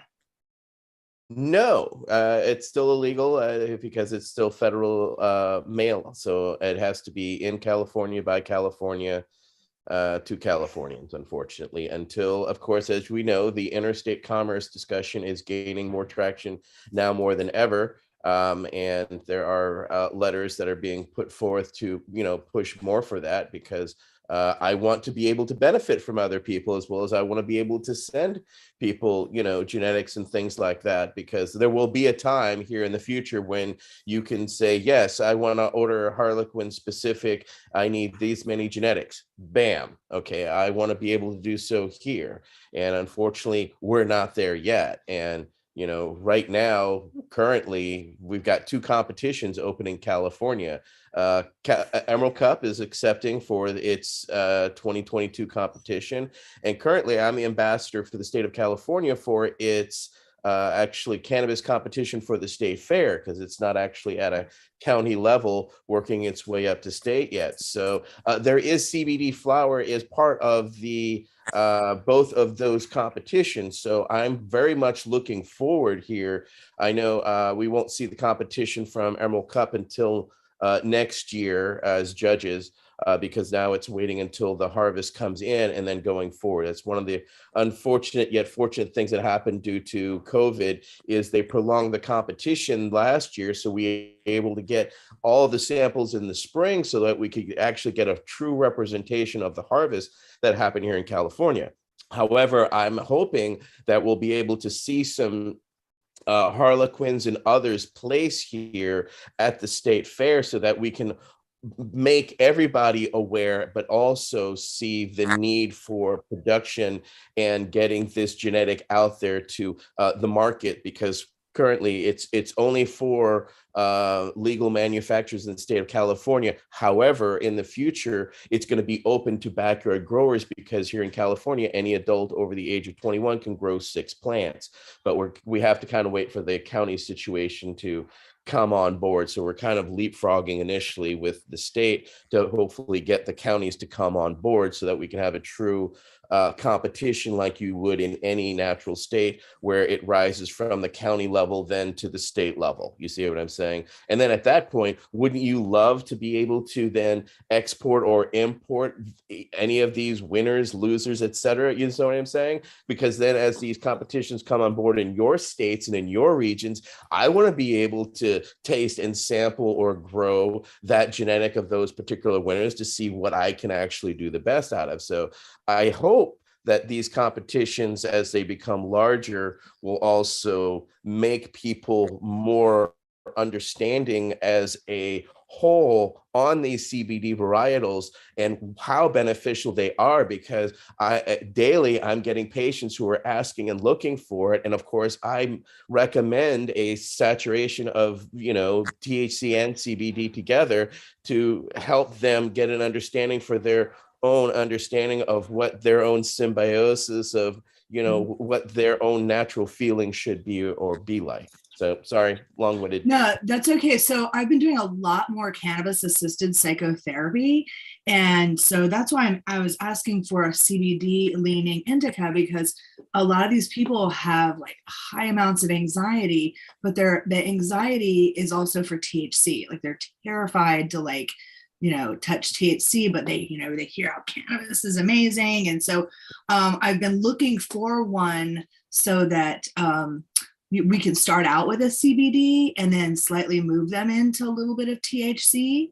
But having something that's a little more on the relaxing side will allow for them to like open their heart and have some vulnerability in the session.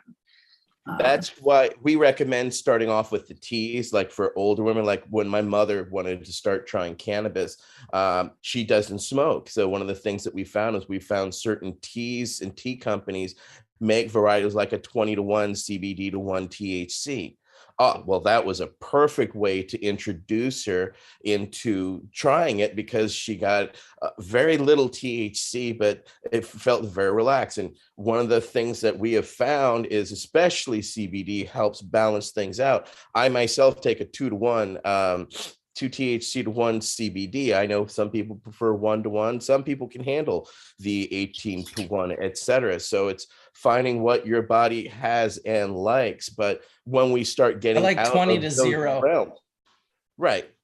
So what works for you and what ratio is key. However, I have a friend of mine who likes to hang around stoners like Rob Clark, et cetera, and he says when he goes to hang out with them, he'll take 60 milligrams of just CBD so that when he's hanging with these experts, he can smoke all night and not get absolutely blitzed because he can hang with them and not feel so anxious and paranoid because of the amount of CBD he's puts in his system. It's counteracting and balancing out that effect. So he's not actually getting that effect, and then finding then later just then small spikes of terpene rich cannabis then brings on the desired effect. So again, it's about finding your natural biome, but I think it is very crucial with CBD varietals, especially initially because of the anxiety, and especially in a therapeutic environment when people are first experimenting with cannabis. I myself have known when I've given somebody too much, it's easily to make them go from absolutely happy and giddy and relaxed to absolutely paranoid to a level of uncomfortableness that makes everyone around them uncomfortable. And so those are the things that we try to avoid, and why with my experimentation working with patients over the decades have found a blend of THC CBD in both low variety, low spikes are very helpful to introduce them comfortably into it. It doesn't mean that they're not going to have any type of negative reaction, but it's as least as we can make the climb in as possible, make the bed as warm as we can when we get into it on a cold night, right? I wonder if people were really paranoid before the DEA started locking people up and giving them 20, 30 years at a time, like infusing paranoia into cannabis the way the meat industry infuses the tortured flesh and adrenaline soaked flesh, out to the people. It's like, what are you trying to do? You're attacking the very thing that is good for PTSD and relaxation, and you're infusing it with paranoia. You know what? Fuck you, law enforcement. ATM, does California Assembly Bill, after the FDA denied the Charlotte Webb's petition, or I'm sorry, whatever, the Charlotte company, denied the listing of it as a dietary supplement. And in California Assembly Bill, which was passed in October, now makes CBD available as a dietary supplement in California.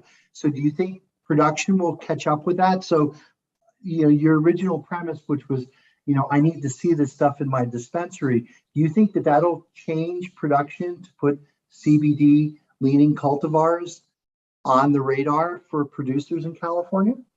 I hope. I don't know that to be the case. You know what I'm saying? In the sense that The legislation is still not finished in the sense that I cannot still have CBD products in there. However, I can now have, sativa derived CBD varietals in the future in my dispensary. So I'm already starting to get hit by CBD distributors, manufacturers from the outside world that are the non-cannabis starting to dangle their foot into our reality. I am very hopeful that we are going to see more people start to experiment and play with these varieties and start to break out every type of ratio so that every type of ratio is available. Okay, because unfortunately, right now, the only way to do so is to isolate it, set it aside, et cetera, as opposed to have every specific THC to CBD ratio available. That's not available.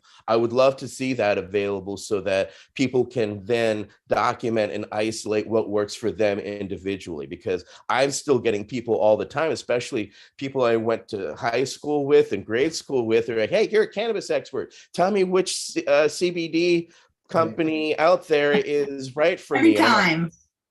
Right? How many times a day Oh, do you yeah. get that? I'm like, I got no fucking clue. And I'm not going to lie to you. I'm not going to bullshit you and tell you something I don't know. If I can see science that backs it up, et cetera, the only way I've seen that is the route that we have created here in California. So I see it through the distributors and manufacturers at the cannabis level. We do not see that at the professional outside manufacturer level yet. I anticipate it will in time, and hopefully, yes, I hope that more of that access will cause that. However, I still think there's a problem with the CBD manufacturers currently in play, just as CBD from the hemp, because they're not investing in the hemp infrastructure. So there's a lot of problems. I love the CBD. However, I hate that they're being so easy on themselves by just cutting the flowers, by not putting in real infrastructure for manufacturing, for the decortication, for actually making hemp into viable products, much less,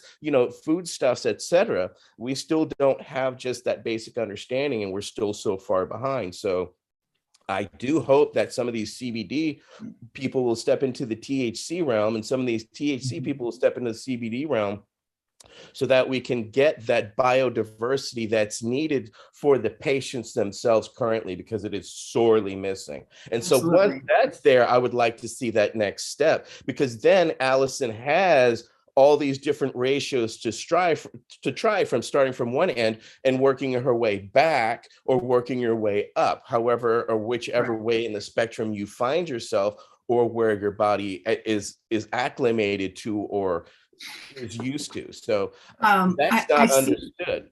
I see that Wade has his hand up. An interesting aspect I do just want to throw out with regard to using cannabis as a therapy tool, we kind of want to push them to that line of anxiety, because when you push them to that line of anxiety during a therapy session, then you can explore what it is that's causing that anxiety. And so I love what you're saying, Etienne, about being able to go from like 20 to 1 to like 10 to 1 to 5 to 1, and slowly move them in that direction towards that increase of anxiety that really helps to, it's what we work from as a therapist. So, but I saw Wade had his hand up, so I'll retract. No, I think you make an excellent point, Allison. Myself, I'm not a big fan of pushing people on their dose. What drove me to raise my hand was Etienne's observation about, I think it was a grandmother having a cup of tea as a way of getting into cannabis without dealing with the fear. And I think we talk a lot about the chemistry of the cannabis plant and the various ways that chemistry might affect people.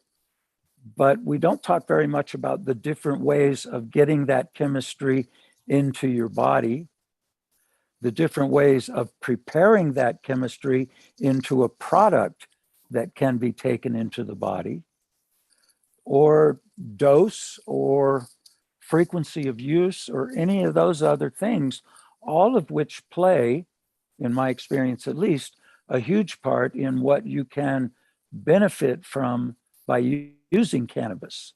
Smoking or inhalation is one way to gain benefit from the use of cannabis, but is one way. It is not the only way. It's the way we talk about a lot. It's the way our culture sees cannabis being consumed in the media and whatnot. But I gotta be honest, other than my own personal use and maybe 1 in 50 patients I've worked with over the years, most people I've worked with don't want to smoke, either because they're kids or they're elders or they're people who are scared of cannabis. And I have found again and again, by looking at the needs of that person and the chemistry of the plants in oils that I might have on hand, I can usually find some way of preparing those oils that the person will not only benefit from it, but want to use it again. And then part of the education that I try and do on dosing is help them to understand how to find the dose that works for them, that they would be willing to repeat that dose to start building the vitality and health of their endocannabinoid system. And a lot of the things that we talk about, everything from PTSD to neuralgia to seizures to cancer, all of these various conditions and many more respond to cannabis because the endocannabinoid system is involved in those conditions. And it really is about, for me, not unlike tending the soil of your garden. Slowly but surely, you build the vitality, the diversity of your garden soil. You'll see better and better results. And here I am laying in my bed talking about diversity and building your health and all that, but it does work. Yeah, you know what? That's still, you like you said, like Nick said earlier, you know, what are you going to give up? No, you got to keep going. So, you know, it's always going to be about health and well-being, even if you're currently, you know, still, you know, working towards that, because I think we're all working towards health and well-being. So yeah, no, I definitely hear you, Wade, and your message. And it's also wonderful to see you, Allison, and everyone who's joined Brian. Haven't heard from Kylie yet, but big love to you. And Kelly wants to say something here in a sec, but I just wanted to say really quickly, I think it's important that we connect the medicine growers and makers to the customer and the consumer, or what I like a better word than customer and consumer, but to, you know, to the compassionate care family, because often in these legalized paradigms, we have detached medicine makers from the patients. So now patients have to go to an alternative doctor, or which is great, you know, or a secondary source or a bud tender to try and find out, you know, what the medicine maker is embodying.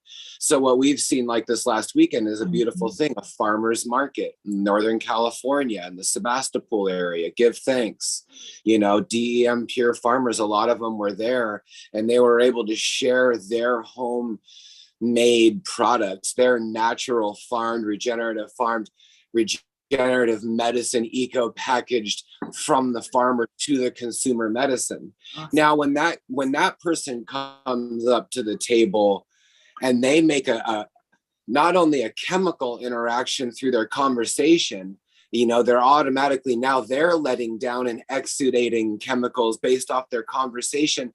It allows, in that way, it opens up a pathway to the medicine, because now that person has an open pathway to the medicine that they got from the medicine maker.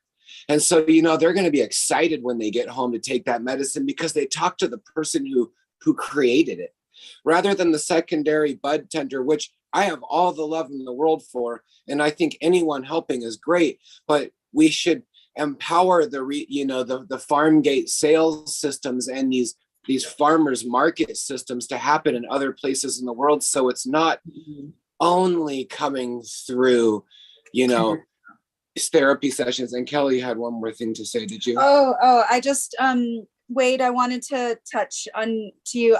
We were having actually a bit of a chicken attack up there. So it's time the goshawks like to come around. So I had to run upstairs.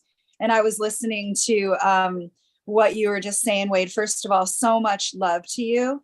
And I really wanted to say that there's a real overlooked thing right now in the world as far as vitamin D, B12, and iron uptake, and that's called MTHFR. So please have your doctor check for MTHFR, which is a methylene tetrahydrofolate reductase, which means that it's limiting your enzymatic uptake within your body. And this is something that Alan Beer had brought up. He wrote a book, I believe in the 40s, calling Is Your Body Baby Friendly? Because so many people were losing children to this inability to uptake amino acids through this reductase.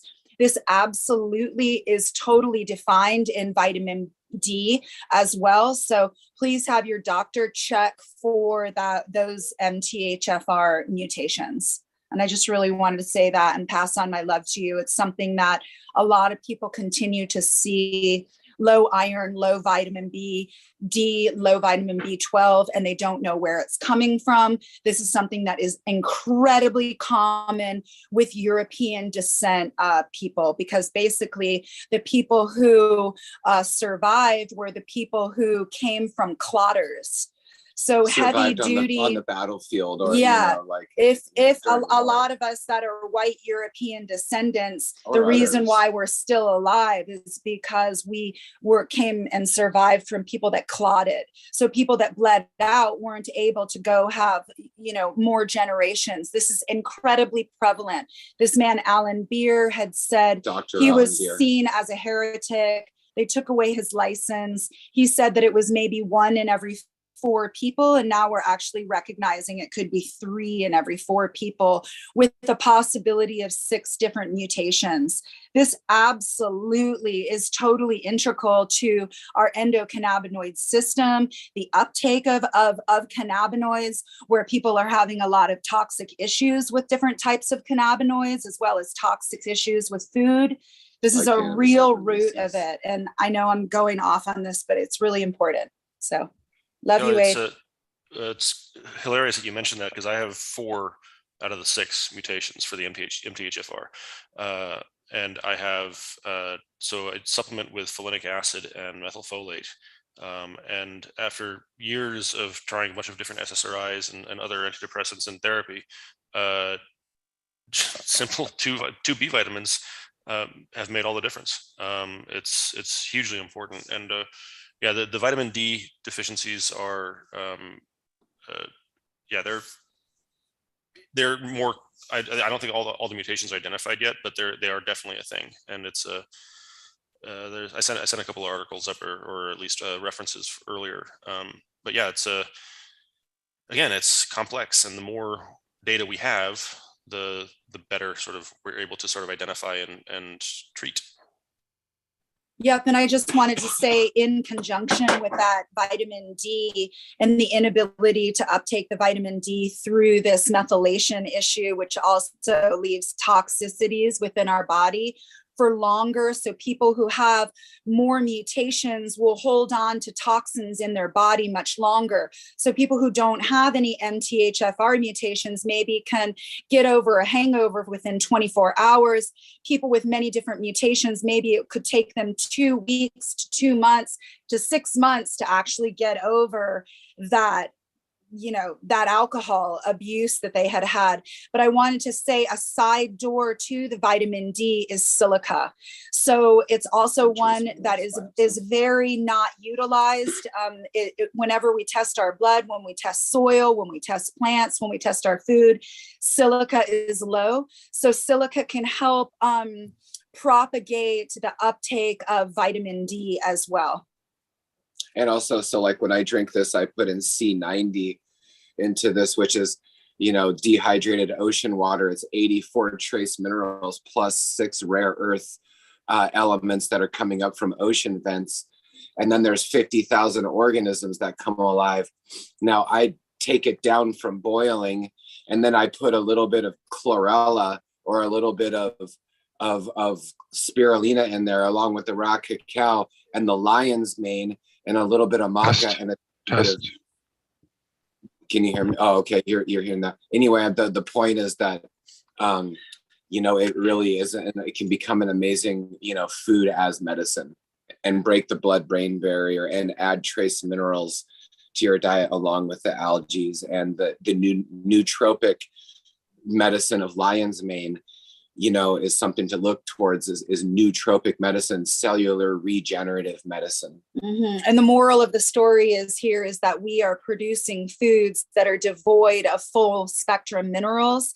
So therefore, we are starting to produce humans that are unable to fully uptake all the minerals because minerals are not there and available. So that's why it's really important for us to continue with mineral uptake. And breed food for higher amino acids, breed food and medicine for higher flavonoids and more color content, because those are the secondary spectrums that enhance, you know, what the main constituents have to offer.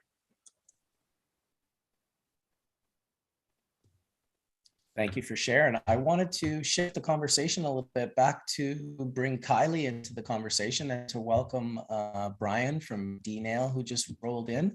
I thought the one thing we didn't hit too much on today is kind of like, you know, where we're, you know, we talked about trying to create this kind of think tank group and shared lexicon, just kind of go down this rabbit hole and, you know, having, you know, kind of having the technology or device that allows for the most, you know, unique preservation of the profile before it actually gets to your mouth and into your lungs. Because that's really, you know, you can test anything that you want. You can test the flower, you can test the hash, you can test the oil, but until you heat it up and volatilize it into your throat, that's really the compounds that you're getting, not the ones that you may have tested prior at room temperature, like Nick had mentioned earlier. So I just thought it would be cool to introduce you, Brian, and get Kylie back in the conversation and kind of talk a little bit about, because you've been doing crazy things, dude, also, like just the artistic nature of what you've been doing. You can tell by how beautiful and symmetrical it is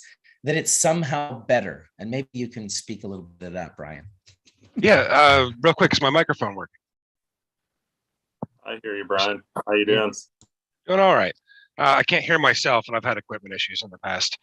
On that subject, we had a really interesting revelation recently, where previously we've been considering our work in terms of flavor, and having been originally based in New York, we couldn't talk about any of the other pharmacology without risking a huge legal consideration. But some of the newer nails that run a little bit more efficiently, people keep asking, why am I getting a different high? How am I getting higher? How am I still up and alert? And we had this epiphany that as we've been pursuing flavor preservation, we've been changing the pharmacology too. Flavor is chemical preservation through phase change. You want to be able to take your substance, convert it to a gas, get it through your system as quickly as possible without degradation. And we're using a non-homogeneous substance with things that vaporize across a huge spectrum of temperatures, which often gives you have to degrade to THC to delta 9 from THCA in order to get the pharmacology, and B, a lot of the other elements are getting time to destroy themselves in the process. So as we hit new heights in efficiency, we haven't done chemical testing on it, just anecdotal. We're pretty sure that what we're seeing is a lower mitigation of CBN from the higher efficiency nails and higher efficiency systems, lending itself to a completely different high. So like Marcus said, we're final delivery device, how efficient that is, throw a dab in an 800-degree banger and you do not have, and you might want that effect. You might want something that's burned some of the terpenes and has a high CBN content and is going to help put you to sleep.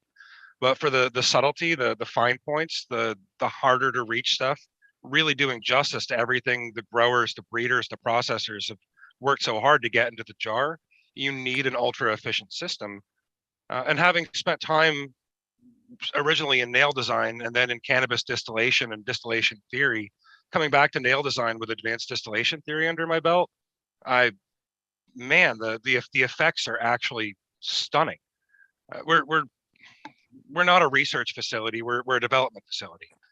So in order to actually sit down and do that, we'd need to do a bunch of controlled situations, put the same oil in, run it through a bunch of systems, different temperatures, different systems, different materials present. But I guarantee you'll find different results in the vapor coming off of them. And that can lead to an intelligent guide for how to use your tools to get what you're looking for from your oil. And it's really the last stage in it. It's what happens right before it goes to your face. I couldn't talk about the farming, I couldn't talk about the biology of it, but the physics of it that actually preserve it in motion, or in some cases intentionally control the degradation. It's not really studied, and it's something I've spent my life's work on, and I only kind of realized in the last year that we're changing how high you get or what kind of high you get. There's a lot to do there. I could go into the specifics of how it all works, but that's the broad overview of where I am in my work. We're looking at controlled conditions that actually do in your hardware give you some options on how you're outputting your chemicals. What's your favorite temperature to smoke at? Okay, first, there's no one answer to that. Second, it's depending on your system. Say we're using a temperature controlled heater on a sapphire electric nail. If we're going just for flavor, we're going in just at about 420 degrees on the heater setting, which is giving us about 400 degrees on the nail, just enough to vaporize everything and have really, really good flavor. It's not gonna give you any sort of large volume of dab, and sometimes you can be distilling off some of the volatiles. We like sapphire because for reasons unknown to me, it doesn't like to just distill off the volatiles. It likes to peel it off in layers and vaporize it. On a slurper, we'll go in at 575 on the stem, which is way too hot to go in on a banger, but physics of phase change, if you're quickly and efficiently evaporating off of something that's higher than your boiling point, you'll be able to change phase and escape at your boiling point. Since it's a torch system, we don't have a good electric slurper worked out. You're effectively able to bypass what your working temperatures would be and get a longer dab window out of it. The kind of oil, the terpene content present, what you're actually trying to achieve. There's always a trade-off between flavor and vapor. And kind of the high end right now is 575 on the centrifugal vertical lift torch systems, the low end being about 420 on a sapphire temperature controlled heater. Past that, we find that our new carb cap is so efficient, we have to pull our temperatures down and use about half the breath pressure to get the same exact effect on one of the systems. So your hardware, your tools, your oil, pure diamonds, you want to run in hotter because you don't have terpenes to worry about. You need to be able to break them down quickly. Something that's super duper saucy, you need to come down. It's a billion different kinds of oil and 100,000 different kinds of desired effects in people. That's a range. There's no one answer. From my experience, efficiency is related to vaporizing each of the individual components in your concentrate at the lowest possible temperatures. We're talking cold starts. When you subject certain like light volatiles to high temperatures, there's a huge temperature difference there and a more likelihood of it converting into something that could be potentially toxic. What you're doing is that degradation from happening. It's going to degrade. There's no question about it. It's degrade, but can you control the degradation? Yes. A low ramp, or do you want to just drop it on something that's 400 degrees and take the chance that you're going to possibly be breaking it apart or more dangerous compounds? You guys are probably intimately familiar with that Dr. Robert Strongen at Oregon State. Yeah, so I mean, this is the guy that basically said, "Oh, be careful when you dab because you're going to degrade things into acrolein and benzene and all that." And was that the 710 myrcene study? Yeah, that was great science. Sorry. Well, it was interesting, Brian, because when I first saw that, I'm like, wow, I need to reproduce this because this is really important to either say this is bullshit or that this is really happening. And then when you pull his procedure, he had one of those stupid smoking machines. It's like, where the fuck do you get that, right? Yeah, he wasn't using the right test equipment. Can No, I but chime in about he's getting a lot of press, and I think he's getting a lot of people concerned and worried about consuming concentrates this way.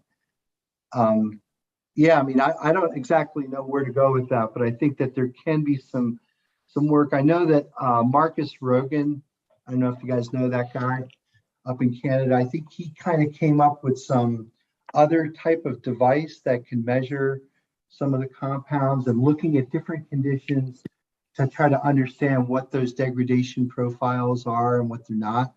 But I don't think that there's a good study out there that basically can quantify this. I agree with you.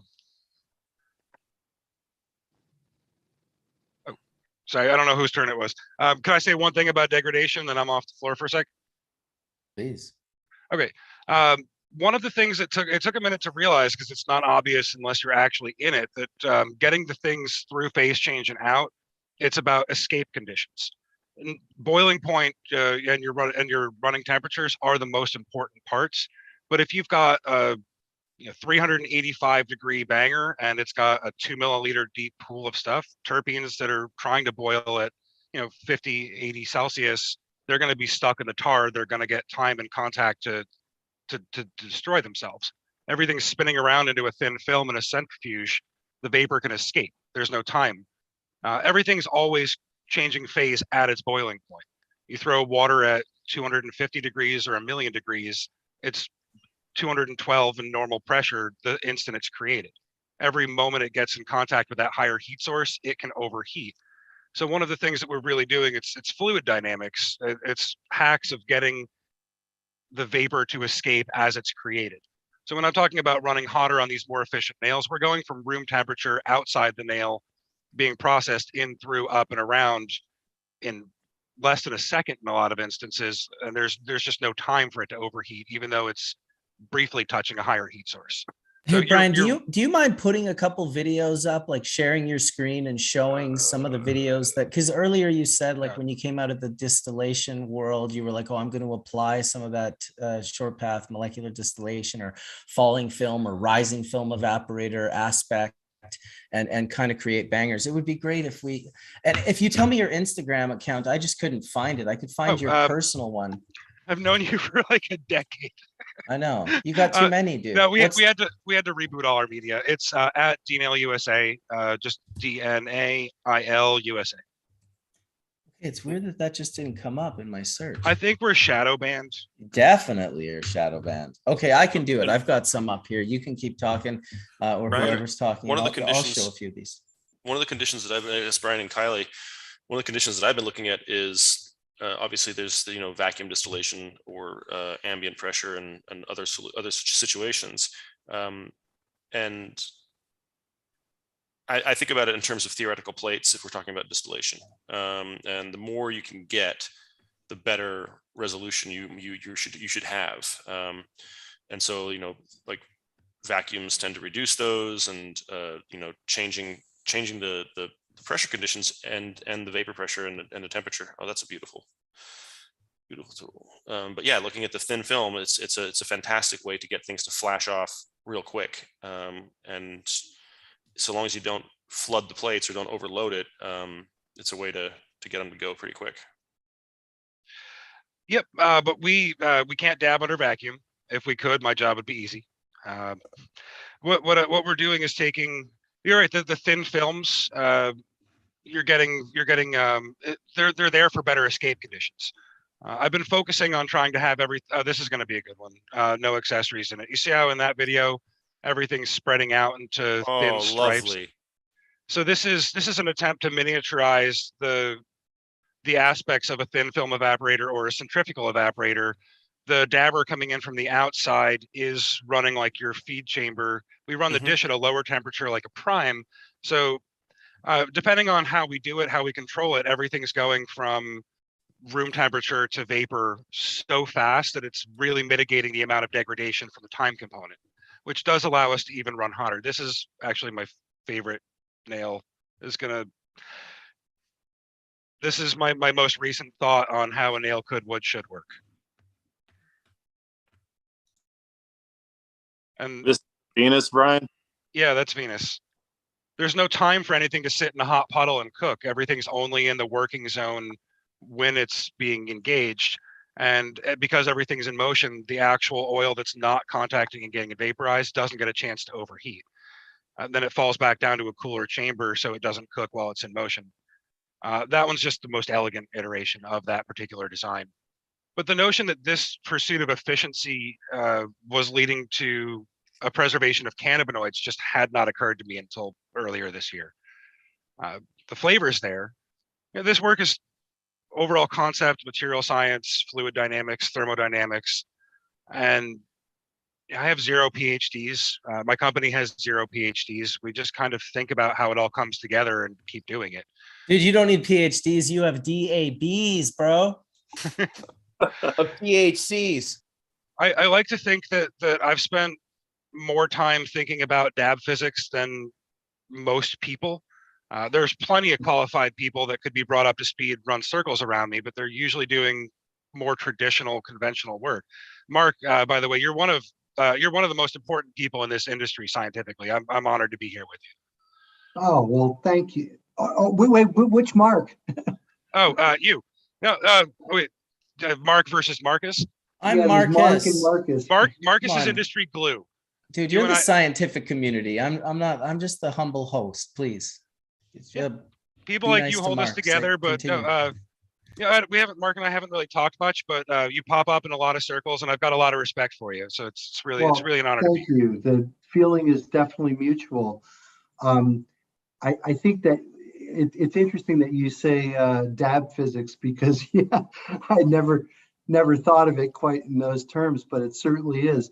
It's my field. Brian, I don't know if you ever see this misconception, but whenever you see the boiling points of the cannabinoids and they list THC at 157 or 315 Fahrenheit, right? They didn't realize that when Meshulam measured that boiling point back in 1964, it was at a vacuum pressure of 0.05 torr. So the boiling point at atmospheric pressure is much greater than that. What we found is that, if you use the nomograph, you can basically find the boiling point of THC is somewhere around 429 degrees centigrade. We're able to get some escape conditions at lower temperatures than that, but we are lowering the pressure with carb caps. And we're also, when it's in solution, it's going to have some aspect of being able to escape a little bit earlier. We are getting vapor with dish surfaces in the 400 range, but you're right. A pure diamond isn't going to do it much more than melt at that point. And what about diamondium? Can you tell us a little bit about that and why that's different from ruby? I can tell you a little bit about it, and I'm still okay. So the relationship between material science and dabs is something that I partially understand, having done this for a long time. When we did a global survey about 9 years ago, the state of the art in material science was the titanium guy saying quartz would kill you, the quartz guy saying titanium would kill you. So we're like, there's got to be more to it. We sorted materials by their ability to withstand the conditions, both thermally and chemically, and then just started looking for additional answers. We settled on silicon carbide and sapphire as two of the materials we wanted to introduce. And we've done a lot of work with other things. This one in particular, once we had an understanding of the kind of things you'd see on a material spec sheet that would actually lend themselves to flavor, this kind of topped the charts theoretically, but at the time it was hundreds of thousands of dollars a kilogram, so we laughed and kept going. Some patents expired, some prices came down, and the market changed. That pillar that you just showed has a retail of like $550, and it's 18 millimeters by 6. It is expensive stuff. We wanted to do the inserts because we thought we'd actually be able to get them cost effective, and ended up doing small parts. And what we saw in small parts was flavor reviews in excess of what we thought was possible from small parts. Someone putting a 5 millimeter sphere in a banger flavor reviews off the charts. Now, the basic thermal properties, that stuff moves heat over 1,000 times faster than quartz. It's almost completely functionally inert, and it's extremely non-stick. So you get that in motion in your system, you effectively have a spinning disk of a heat superhighway. And what that does for quickly and efficiently getting everything to phase change and get out is astonishing. Yeah. Astonishing to the point where people with a low sense of smell or taste are trying it and hitting me back and saying, thank you, I'd never tasted my oil before. Mark's nodding, but in order to get in, that's some of the basics of it, and there's more to it that I literally don't know. I literally don't know all of it. Dead, Brian? Like, I don't see much ceramic nails anymore. Are those things gone? The ceramic nails that were the full ceramic nails that were popularized were low-grade alumina, prone to explosion. And I think enough time has passed that I can say that the company was more of a stock market scam than a company. So there are options for full ceramics. Everything that we like would be dramatically more expensive than quartz. We're still making ceramic parts, ceramic inserts. Doesn't Puffco use a ceramic bowl? Yeah, they're using. I believe they're using a higher quality alumina than Hive used to use. Hive was the company that really popularized ceramic nails, and they shot that in the foot. Puffco, I would say is I haven't tested it. I think it's alumina. It's the only thing that would fit their price points. People make aftermarket parts for them: quartz, silicon carbide, sapphire for the most part. But other than silicon carbide inserts, there's one that people have been using, aluminum nitride. Mark, if you can find a paper that says anything other than aluminum nitride degrades in contact with water and shouldn't be used for dabs, I'd love to see it, because I've gotten a lot of shit for saying that. Well, a lot of things with those ceramics is they're manufactured in bulk, and unfortunately, a lot of them are made over in China. So you always got to wonder, like, what kind of trace components might be in there. Just like the whole thing with shiny metal, objects that you're getting from a Chinese factory could have any number of, cadmium, lead, mercury. So are the impurities that are often present in ceramics just basically take those completely off the table? No, not completely. So ceramic is as broad of a term as metal. If you say you can't get good ceramic, you say you can't get good metal, you can't get good glass. It's just anything can be done with a standard. And ceramic is one of the broadest categories of materials in the world.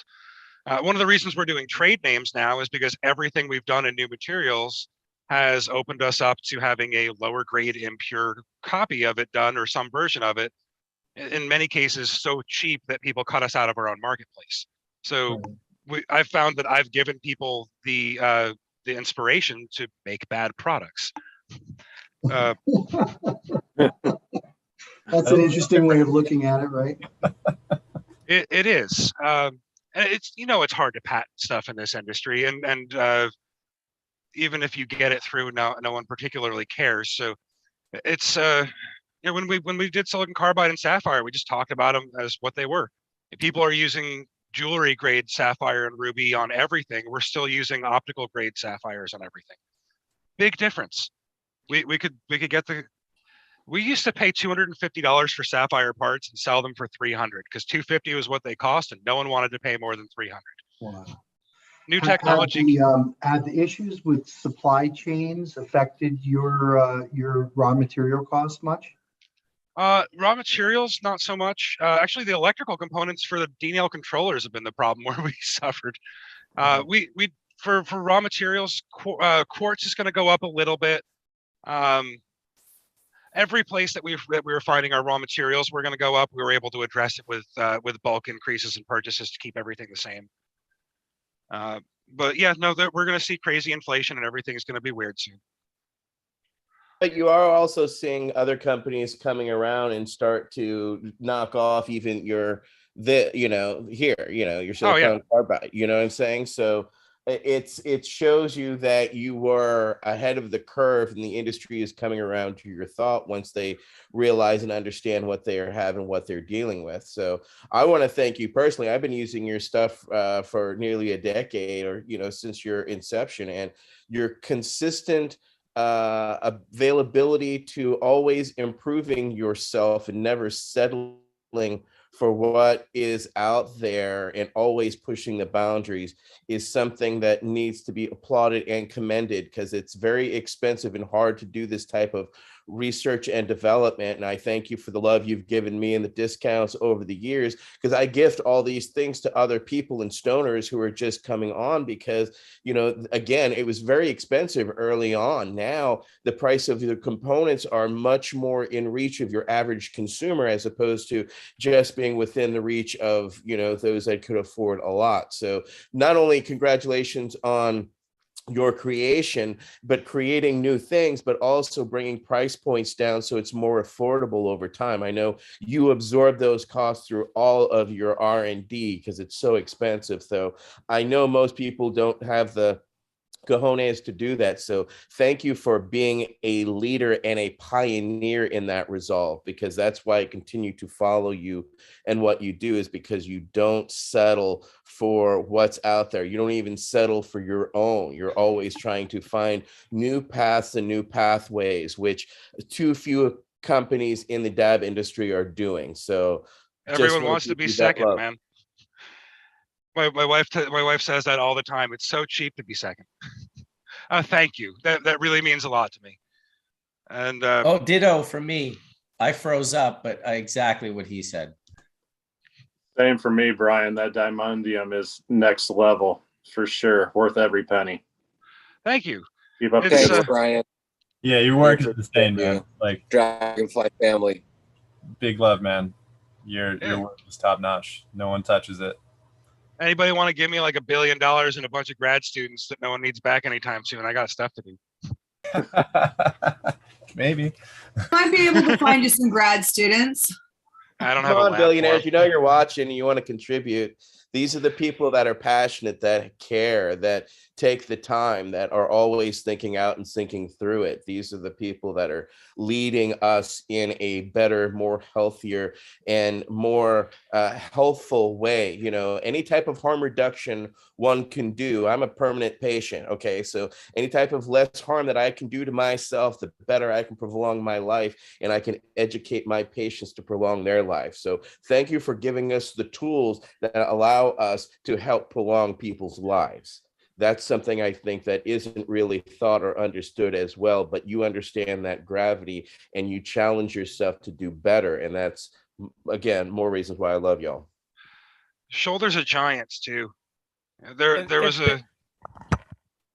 wasn't a scene. I mean, like it was a crime most of my life.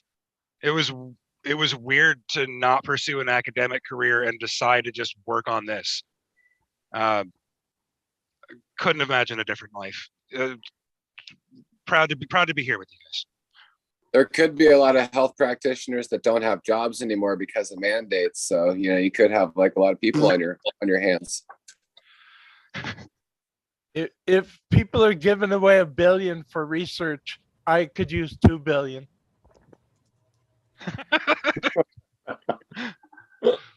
Welcome, Sam, by the way. Holy smokes. I didn't even notice that Hash Church was on. I was laying in bed and I looked on the computer and I said, oh, fuck. Oh, fuck. Well, you made it, dude. I'm telling you, I was going till noon today, so we still got about 15 minutes. Well, there's nothing. 15 minutes will really hold everything I have to say. That's it? That's all you're going to say? Hey, don't you have one of those Indux Labs units? I absolutely do, correct. Hey, Sam. Let's do a dab, guys. Howdy. What are you guys smoking on? Oh, gosh. I forget what it's called, but it's fairly good. Let's do a little check-in.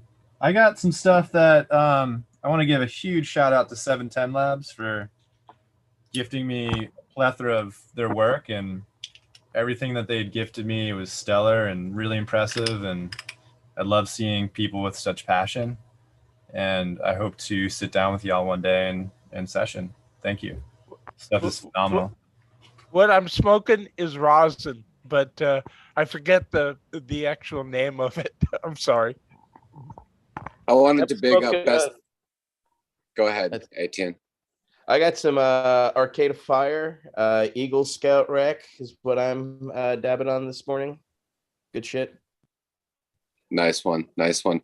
I was smoking on some Hank earlier this morning that I got from Marcus Bubbleman and some of the people over at the Embark and that product. That was pretty tasty. Also, I wanted to shout up Best Friend Farms, Brian over in Maine. He's just becoming DEM Pure certified and out on his farm in Maine and connecting with the community out there and the regenerative farms, and just everyone's doing really work out there. And the genetics that he's been breeding just for on a personal level for himself is just really amazing. And the rosin and all the different creations that he's made. And obviously he's been on Hash Church lots of times. So we just wanted to big up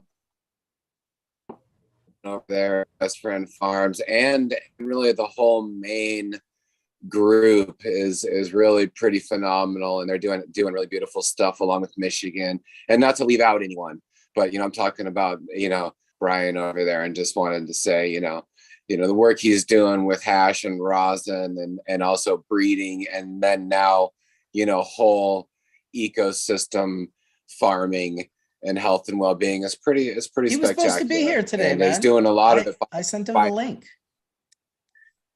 Yeah, you know what? I'm not sure why he's not. So. I spoke to him yesterday and this morning actually. So Brian, if you're listening, he might be having technical problems. He said he's been having some internet issues. But yeah, I second everything you say. His work is top notch. Maine is an incredible place and some amazing talent. I mean, I've got some Brave Boat Gardens right here from Maine, incredible indoor stuff, and the whole Maine community. Big love to you guys. Hopefully I'll join you one day.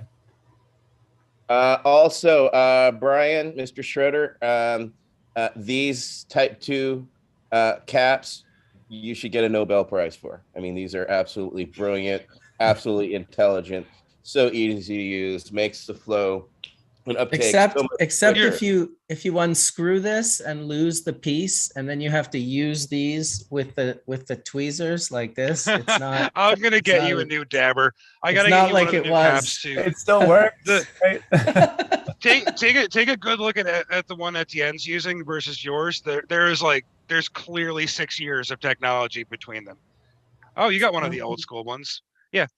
The first carb cap was a straight hole and it splashed everything. So we just made a quick change to it to mix everything.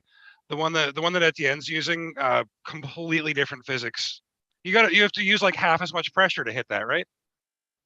Yes, compared to this one, which was a previous iteration, which was, I love these. These are great. These are great. I wish you still made these. I know it kind of was part of that early, et cetera, and you've made the taller ones, but these are perfect size. They only have one. I know you'd probably, now it would have 2 holes in it if you actually did them currently, but they're just perfect size and weight. But I liked how you also, these cascades matter because of heat absorption, and as well as this stays a lot cooler up here than if it were down here or if it were straighter. So these types of curves, as well as swells in the glass itself, make a difference in how long you can keep the dabber on top to absorb, because of, again, the older technology of the dabs we were using at the time. But specifically because of the thickness of it as well, I could hold it and sustain it for a longer time, for a longer slow temp dab, than if I did something in these first gen D-nail caps that, of course, the heat just sank so quickly all the way up here. If you went as long, you would literally burn your fingers trying to remove this metal as opposed to this glass. Actually, if you have our dabber instead of another one, the our dabber has a heat sink built into it, and it's got a thinner area where you can handle it. It Yeah. does. Marcus was holding up a cast sterling silver topper that our friend's family made. I think there's like 10 of those in the world. That was just some gifts that we had for Christmas. My wife's got one. I don't know where the rest went, but man, there's I so got much one. to it. Yeah, you got one. I think that was your Christmas present a couple years ago. There's a lot of work left to do. Here's the reflex machine you were talking about, Marcus. Right Yeah, on. Kylie's in the room, Sam, the gentleman who designed that unit. Which one is he? I'm He's right the- here. Oh, howdy, howdy. Nice to Kylie, meet you. do you have the insane 1100? I don't know what the The insane briefcase? 1100 is. There's the larger unit that's like it's got a like portable battery power cells in it, and it weighs a ton, and it's hilariously over engineered. Briefcase No. model. I don't think mine has batteries in it. Someone help Kylie find a workaround for shipping. He's getting regulations, and there's got to be a workaround. One thing I can tell you about I'm working this on that. pipe is it makes almost everything taste better, especially the first half of the hit. Hey. But Kylie, share your screen, dude. How do I do that? Oh, I'm not there. Do I just talk? No, you. So the bottom there is a little. If you look in the bottom menu of the screen, there's a green share screen icon. I've got him pinned right now, so his screen is the main screen everyone's looking at. That working? There you go. Yeah, look at this thing. Just doing my work on myself, but here's a new briefcase I'm taking out to them. Yeah, I don't have that big model. I don't know why I don't have it, but I don't. Oh, why? but I really like it, but it's fairly complicated to use compared to a regular dabber. That's my only complaint. Yeah, you have to understand how the size, shape, and quantity and composition controls the vaporization process, and then set your timing periods. Like on your unit right there, you have it set at like 40 seconds. So at the smallest elements, you can run it continuous, like up to 5 cycles or 500 seconds. But when you use the larger, the quicker heating materials, you want to set the timer at a lower period. For instance, with the glow sticks, I like setting at 25 seconds, running it. That'll get me right to preheat at the very onset of vaporization. You'll taste those light volatiles and that sweet nectary flavor, and then I'll turn the dial down to 10 and run subsequent cycles from there to extend the session without overheating. But like I said, everybody, it's complicated. Yeah, it's like playing a musical instrument. You really have to master it to get the Dude, most. it's one that I want to master. I want to learn this instrument. I want to play that thing. Well, you're welcome to come on over here, and you can play with it for 3 days in a row if that's what you like. Nice, dude. Open invitation to Skunk Man's house to play with his reflux machine. Come on. Press my iron, Sam. How to use it. That's fast. The one I've been using a lot lately is this one. The scope and stack. Yes, correct. That's what's called. Yeah, I've heard great things about that one too.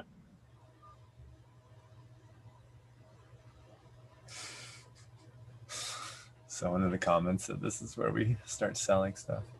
Nope. Yeah. But hey, a lot of the stuff of mine you guys plugged, I don't even have in stock. Don't worry about it. No, that's for you guys to decide, listeners. They're definitely worth it, though. I Well, know I like these the conversation, that's for sure. Go ahead, Brian. Yeah, me too. The people that I know, and I know how they dab and what they do. I've done some promotional stuff with Bubbleman in the past, but it was never a paid promotion. It was, here's a thing, do an honest review. If you like it, speak well of it, but otherwise don't. What I'm seeing here, it's not paid promo. It's people that know this industry inside and out telling you guys what they actually believe in. I, for whatever my word is worth, that's the truth, not an ad. That's the way I write it as well. I've never paid for any promotion whatsoever. I just let word of mouth be my only marketing. Yeah, and that's why I've used my word of mouth to spread the words of those companies that haven't worked. You know, I go back to having the Temple, which was the first, I guess, electronic rig after the highly educated, I guess, was the first one, but it was in such limited quantities I couldn't find one. So I had to order one of those Temples from Canada, which is this crazy Xbox with that a crazy chrome. Dude, that big chrome one. Yeah, And there was, it was obnoxious, but it was worked, wild. and it showed. I also had to create and shift the actual coil around the nail originally because it didn't come attached or of an understanding. So I've seen the progression from starting off in myself 2011 with the torch and then looking for something that didn't scare women or people that are around, because, you know, when you're just hanging out, you whip out a fucking huge old fucking blazer, people fucking get nervous because their association from television, everything is that you're using crack, you know, so they start to think that, oh, Jesus Christ, he's using a fucking creme brulee torch and shit. Dude, so to find we just use the straight would, propane torch, like ghetto, right, heating up right? spoons and shit. Like we must have looked completely psychotic. Absolutely. And so then when these more refined products came available, and then Temple didn't last long. And so then it was to find anybody who was producing any type of electronic nail. And you've been a trailblazer from your initial creation, which was the first one that I found that was kind of a plug and play. Everything all fit together. It was easy to assemble. It wasn't intimidating out the box, because there's no way I could take somebody who was a patient and then get a Temple and show, okay, now you're going to need crimpers and some major actual wrenches here to wrap this thing around this titanium. You know what I'm saying? So whereas those ones also caught fire. They had just a thin little piece of electrical tape. You know, that raw aluminum shell. There were live terminals like 3 millimeters away from them with when the electrical tape that they just kind of put over it came off. Fire. Well, they were pretty. They had a good idea. They did it, but I mean, like, they shouldn't have. I've fixed a number of those, and I've talked to a number of people who, like, tables or rooms or houses burned. I was doing high energy experiments in my apartment late at night when they were putting them out. But you know, you're right, and that's one of bigger picture stuff. This industry, you can just slap something together and sell it. There's nothing stopping people from making bad products here at all. I don't know when that's going to change, but seems to be encouraged. We got our first vaporizer from Ontario back in probably the early 2000s, and it was a botanical. They sold it as a botanical vaporizer, and they gave you a whole catalog of lavender and basil and mullein and mint and thyme, all the different things that you could smoke in it. But it was a kind of cylindrical shaped little unit, and it had a ceramic bowl in it, and I forget the name of the company at the time, but it was the first one that we ever saw in the electronic form before the volcanoes and some of those earlier, you know, different, you know, vaporizers that became popular. The volcano was before 2000. Yeah, oh yeah. Well, I met those guys in Germany. I know, in but Dortmund, we didn't. Like yeah, for some reason, we didn't have the volcano here in the Kootenays early 2000s yet. I brought it to BC, bro. I brought the volcano. And the volcano could be used for dabs. You just put that fat little Brillo pad. Yeah, the Brillo pad, exactly. And my dry sift bubbled and melted and vaped perfect. Yeah. We used to use like like you're describing a bowl when we drill on the top and put a tube in, and then take a soldering gun and then put a metal piece on top of that, and then put the material on top of that and let it vapor. I got turned on to vaporization in '95, first in Jamaica by a Rastafarian elder named Red, who showed me this very simple method that they were using to vaporize cannabis with, which blew me away. And then the same year, I had a booth at the Cannabis Cup next to Eagle Bill. and he had like the heat gun with the quartz bowl, and I was Yeah, like, all right, let's give this a Stenil shot. gun, the Stenil gun with the big like yeah. Steinel, yeah. trumpet. A that huge you come out Steinel. with Yeah. out. Drip, Yep, drip. and the Time I first saw it va- was in 98 at Holy Smoke That's on right. a first coal. vape first That was the vaporizer mayor. I saw was 1985 in Santa Cruz, California. A Wow. friend of mine named Chris Card invented it, and it used a also a heat strip gun to function with a big water pipe.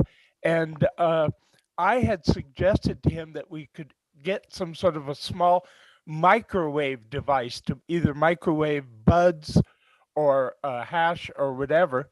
And instead of microwaves, which he said wasn't practical and small enough and wasn't safe to use, he came up with this. And yeah, he spread it to all the buyers clubs in California. And then eventually it got around the world, and companies like Volcano and others got involved. Mark Yeah, McCoy too from Is- Rip is Tech. hot- Riptech made an actual glass connector, which is a two-piece that you They could did. actually slip your hot air gun into, and they promoted the Steinels. And why the Steinels is because the Steinels had a ceramic core as opposed to a metal core. And no asbestos. Correct, no asbestos, so you were inhaling it. I used to roll into parties with the Riptech and a bong and just destroy parties and then quietly just disappear, and people were like, what the fuck just happened? It was Same. And I still Ed have Chip, mine right over here. They were doing it with weed. They weren't doing it with hash, right? correct. We were only doing with weed. We were not doing with hash. You are correct. No way, shape, or form were we even thinking about hash because we had access to more flower than anything. Again, this is the late 90s in LA and stuff like that. So I got one of the first machines, the original isolator machine, when I worked at the Galaxy Gallery back in 97, 98.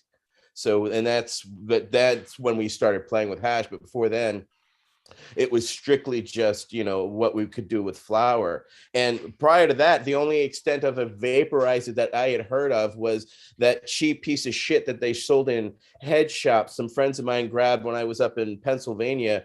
They grabbed at a head shop, and it was a plastic piece with a soldering iron with a flat soldering, kind of a piece and a glass piece over it. And the BC vaporizer. Yeah, it was just they sold like 12,000 of them or something. Make those things. That was crazy. It was the worst thing ever. We were so excited to try it. Once we tried it, it was like, this thing is awful. Did you ever get to try the Volatizer from David Wheeler? The small little wand that fit into a quartz bowl? Because prior to that, I was vaping with the Vriptech, and I was condensing the oil in the glass stem of the Vriptech bowl, and it would be a red oil, and I would dab it, smoke it on a little bit of bubble or whatever. And then this Volatizer came out, and the whole bowl was quartz, and it was the first quartz vaporizer that I'd seen. And what I noticed was that the oil, when it was turned into a vapor and then precipitated back into a liquid in the stem of the quartz, that it no longer did that into an orange or a red liquid, but it precipitated back into an absolutely gold liquid. And that was like a huge sort of revelation back in like the late 90s or whatever. Wow, that's cool. Another thing nice about the Reflux is that they give you this little for the bowls. Well, this is the bowls, because even though they're glass jars, they're what fits into the ResTech, the Reflux, and it works really good because you've always got a clean one, and you can see those ones are the used ones. These are unused. Yeah, that's sweet to have that many as well. Yeah, it's nice being able to preload your full day if you want to. I'm figuring I'll probably go through 50 loads at the Emerald Cup in a day. Something like that, just rapid fire. Oh my God. You need a rotary feed like I have on my gas chromatography. It holds 96 little bottles. Oh, like a revolver. That would be sweet. I gave out like a pound of oil at one of the cannabis cups. 50 loads might be low. Yeah, you gave it to me, don't you remember? I gave it to like 1,000 people. No, Well, I get it. I I can't just even. constantly change my clothing and got them all. I used to give around 100 grams in dabs out at the Cannabis Cup in Amsterdam, and I did it for, I don't know, like a decade and a half or something. It ended up being a fair chunk of hash for sure to give At, away at, in at dabs. Literally a Legends, pound in a day. At Legends, we definitely smoked more than 100 grams. Oh gosh, yeah, absolutely. But it wasn't all mine. I wasn't gifting it to everyone, although the Yeah, Legends in at Vancouver the was. first couple Legends, most of it was mine, but after that, everybody had really great stuff. I'll tell you, people, that's what Legends helped. It helped people step up and be like, I want to make hash like that. Like it seemed like there needed to be a thing. It was just there just needed to be a little light at the end of the tunnel that people could catch a glimpse of and be like, you know what? I saw it. I'm going for that. I'm going to get there. And then they start, growing exceptional cannabis and processing exceptional hashes. And I just can't imagine. Go ahead. No, please. You were talking. You can't imagine I what. was just gonna say how many amazing people over the years I met that just wanted to come to Legends, and the original way to get a ticket to Legends for me was to show me that. Every time. Frozen. Every time. No problem. I'll say, finish it for him. The way to show was to show really good hash to Marcus, and then he would let you in with that entry. Yeah. And I never took any of the hash. I never smoked it. I just would look at it and be like, yeah, that hash should be in the room at Legends. And that's how we filled really up cool. the room each year. And now look what it's going to, and it'll just get bigger. And so, I was just going to say, it's nice to recognize, which we talked about before, was at the origins of, hash making, and some of the hash in like Malana in India are just having just such hard times right now. So any way that people can learn about what's happening in Malana and Himachal Pradesh and Uttarakhand, all the the mountainous regions and parts of India, India is corporatizing their cannabis right now, like lots of other countries have in the world. And origin cities and origin hash making places in India right now, a lot of those families are going to jail.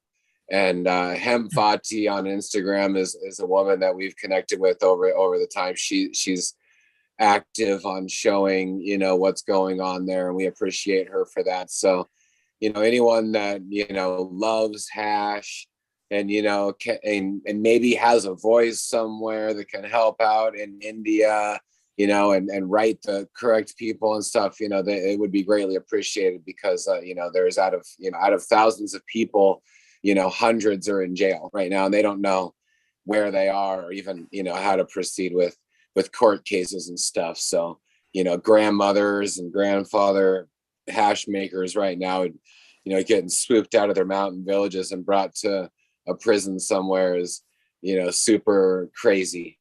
So have you been to India and visited those places? I have.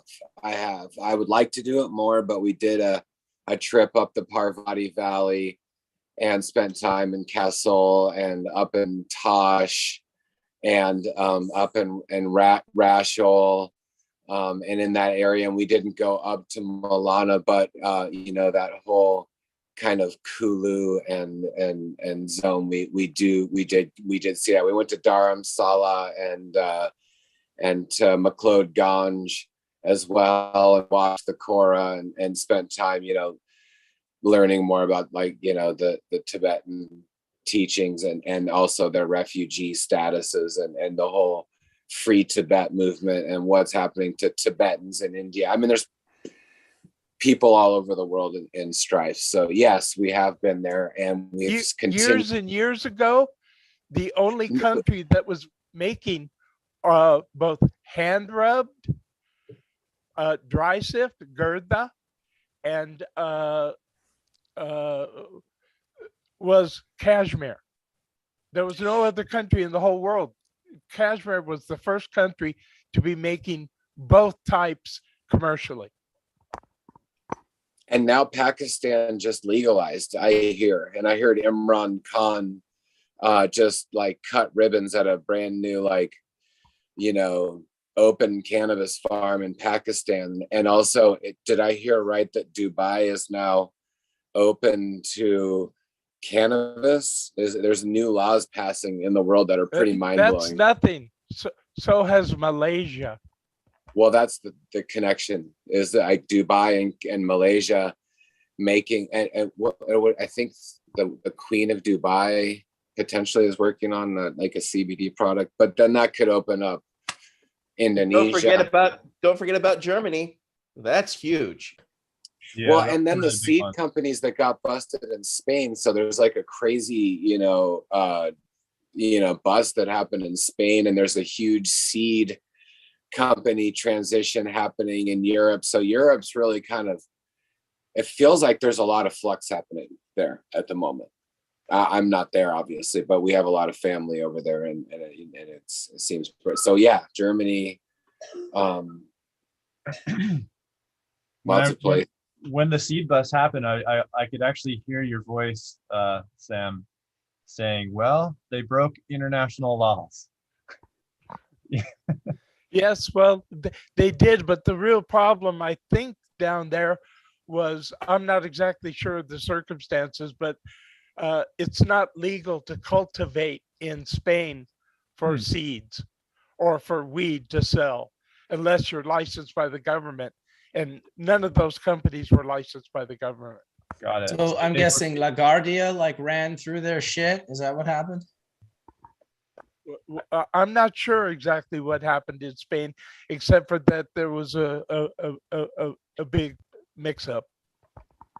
So I was told it was their version of federal agents. I don't know what that really, what that looks like, but I know that the court case that they're in right now over it is definitely a potential, transformation of European laws. We know it because it is such a big court case, and there's pretty large seed companies involved. So, I hope it all works out, in favor for the companies involved in there, because some of them are pretty close friends with ours. So, yeah, that's a shame. I don't think any of the seed companies selling seeds from Spain, the research companies are licensed, but I don't think any of the seed companies selling commercially are actually licensed by the government to produce their seeds. I could be wrong, but I don't think so. Seems like a big open space that nobody's filling. I guess they just. Well, no, that's why they went down to Spain to get out of Holland. And and then they didn't follow all the Spanish rules, because see, you could sell seeds from Spain, but you cannot, you have to have a place you produce them. And if you produce them in Spain, you have to be licensed by the government. But what about Portugal?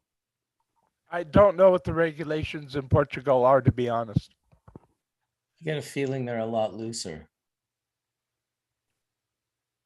Yeah, I was under the impression a lot of people are doing it through Portugal, but I don't really know.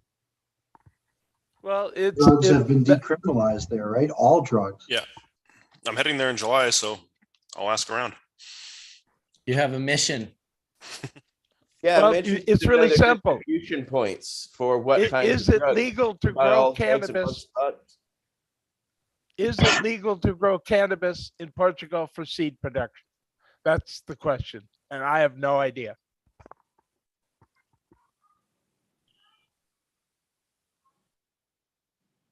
No one does. I was going to say that. I don't think anybody does. When I moved to Holland, it was. You could grow in greenhouses, and as long as you did not divert the cannabis to illegal markets, the seed production was legal. That was till about 1998 or 99, I think they changed the law.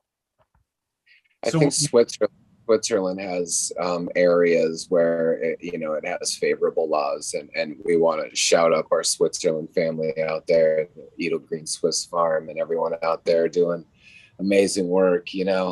Yeah, there are jurisdictions that are doing well. And also I know that always people are looking for a better spot. So Well, right now I know a couple Swiss breeders who have now moved into the US. There's one big breeder down in Oregon somewhere with high CBG and a lot of different varieties, but they originated in Switzerland. I think maybe part of the regulation that we're dancing around here is the fact that they couldn't have a decent seed export business. So they set up here in the US and are now producing seeds here in the US. Yeah, And what they have a bet because they want to sell into the US. I'm pretty sure they want to sell into the US and Canada and elsewhere, and they can produce seeds in the US. And I know that they're crushing it. The genetic backgrounds for that Swiss material came from Italy, if it's what I'm thinking of. Interesting. I think you're correct. I think that's right, Sam. I have info on Portugal, according to the internet. Yeah, I just found some too.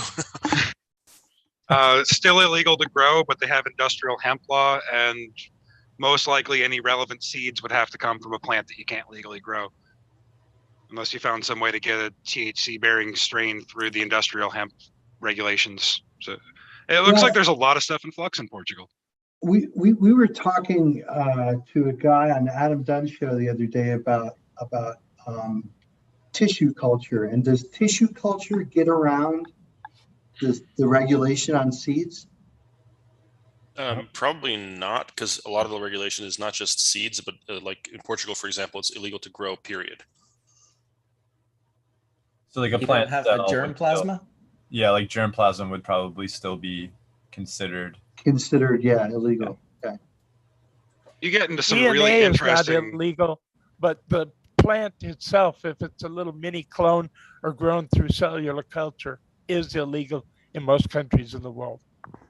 Yeah, but I mean, like some of these things are just sort of like, it's like a little sachet. I think these things are usually filled with alginic acid, and it's just basically a piece of meristem. I mean, you'd have to do some microscopic analysis to determine that it was cannabis or hemp. Yes, but if that was done, then it would be illegal. So, someone just asked in the chat, Oregon CBD company, they're working with the university out of Mississippi or something they're saying, or just a university. I don't think it's Mississippi, but I would believe that's under the federal guidelines of the hemp bill, right? Yeah, that would be under Dr. El Sole at Oxford University, correct?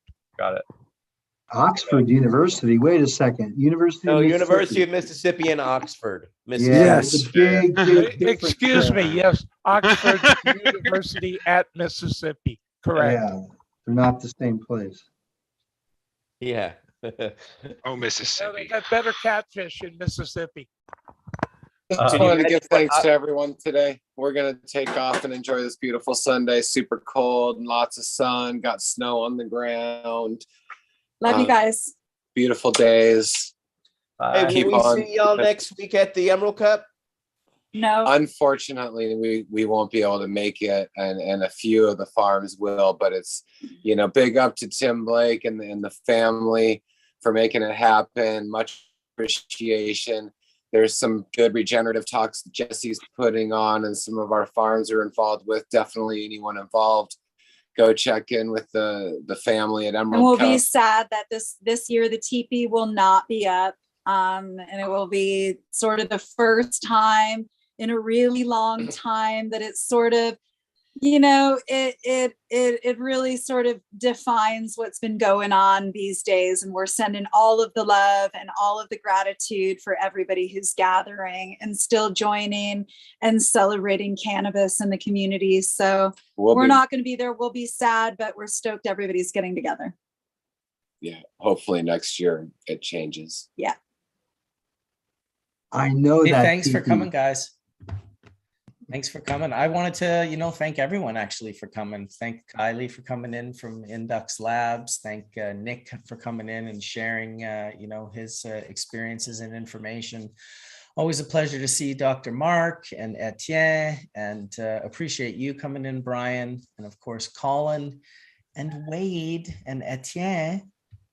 awesome to have both of you in as well. Awesome to have Dr. Allison slide in for a little bit earlier, Josh and Kelly. And everyone really who's been watching, the 333 people who are watching this very minute. Appreciate you all. Go have a great Sunday with your family, with your friends, with your pets, or by yourself, whatever you prefer. But I'm going to go spend some time with my little son who's been anxiously awaiting my presence in his life. How old is he now? He's 7 years old. He turned 7 in August, so he's a young 7. Do Canadians understand high fives?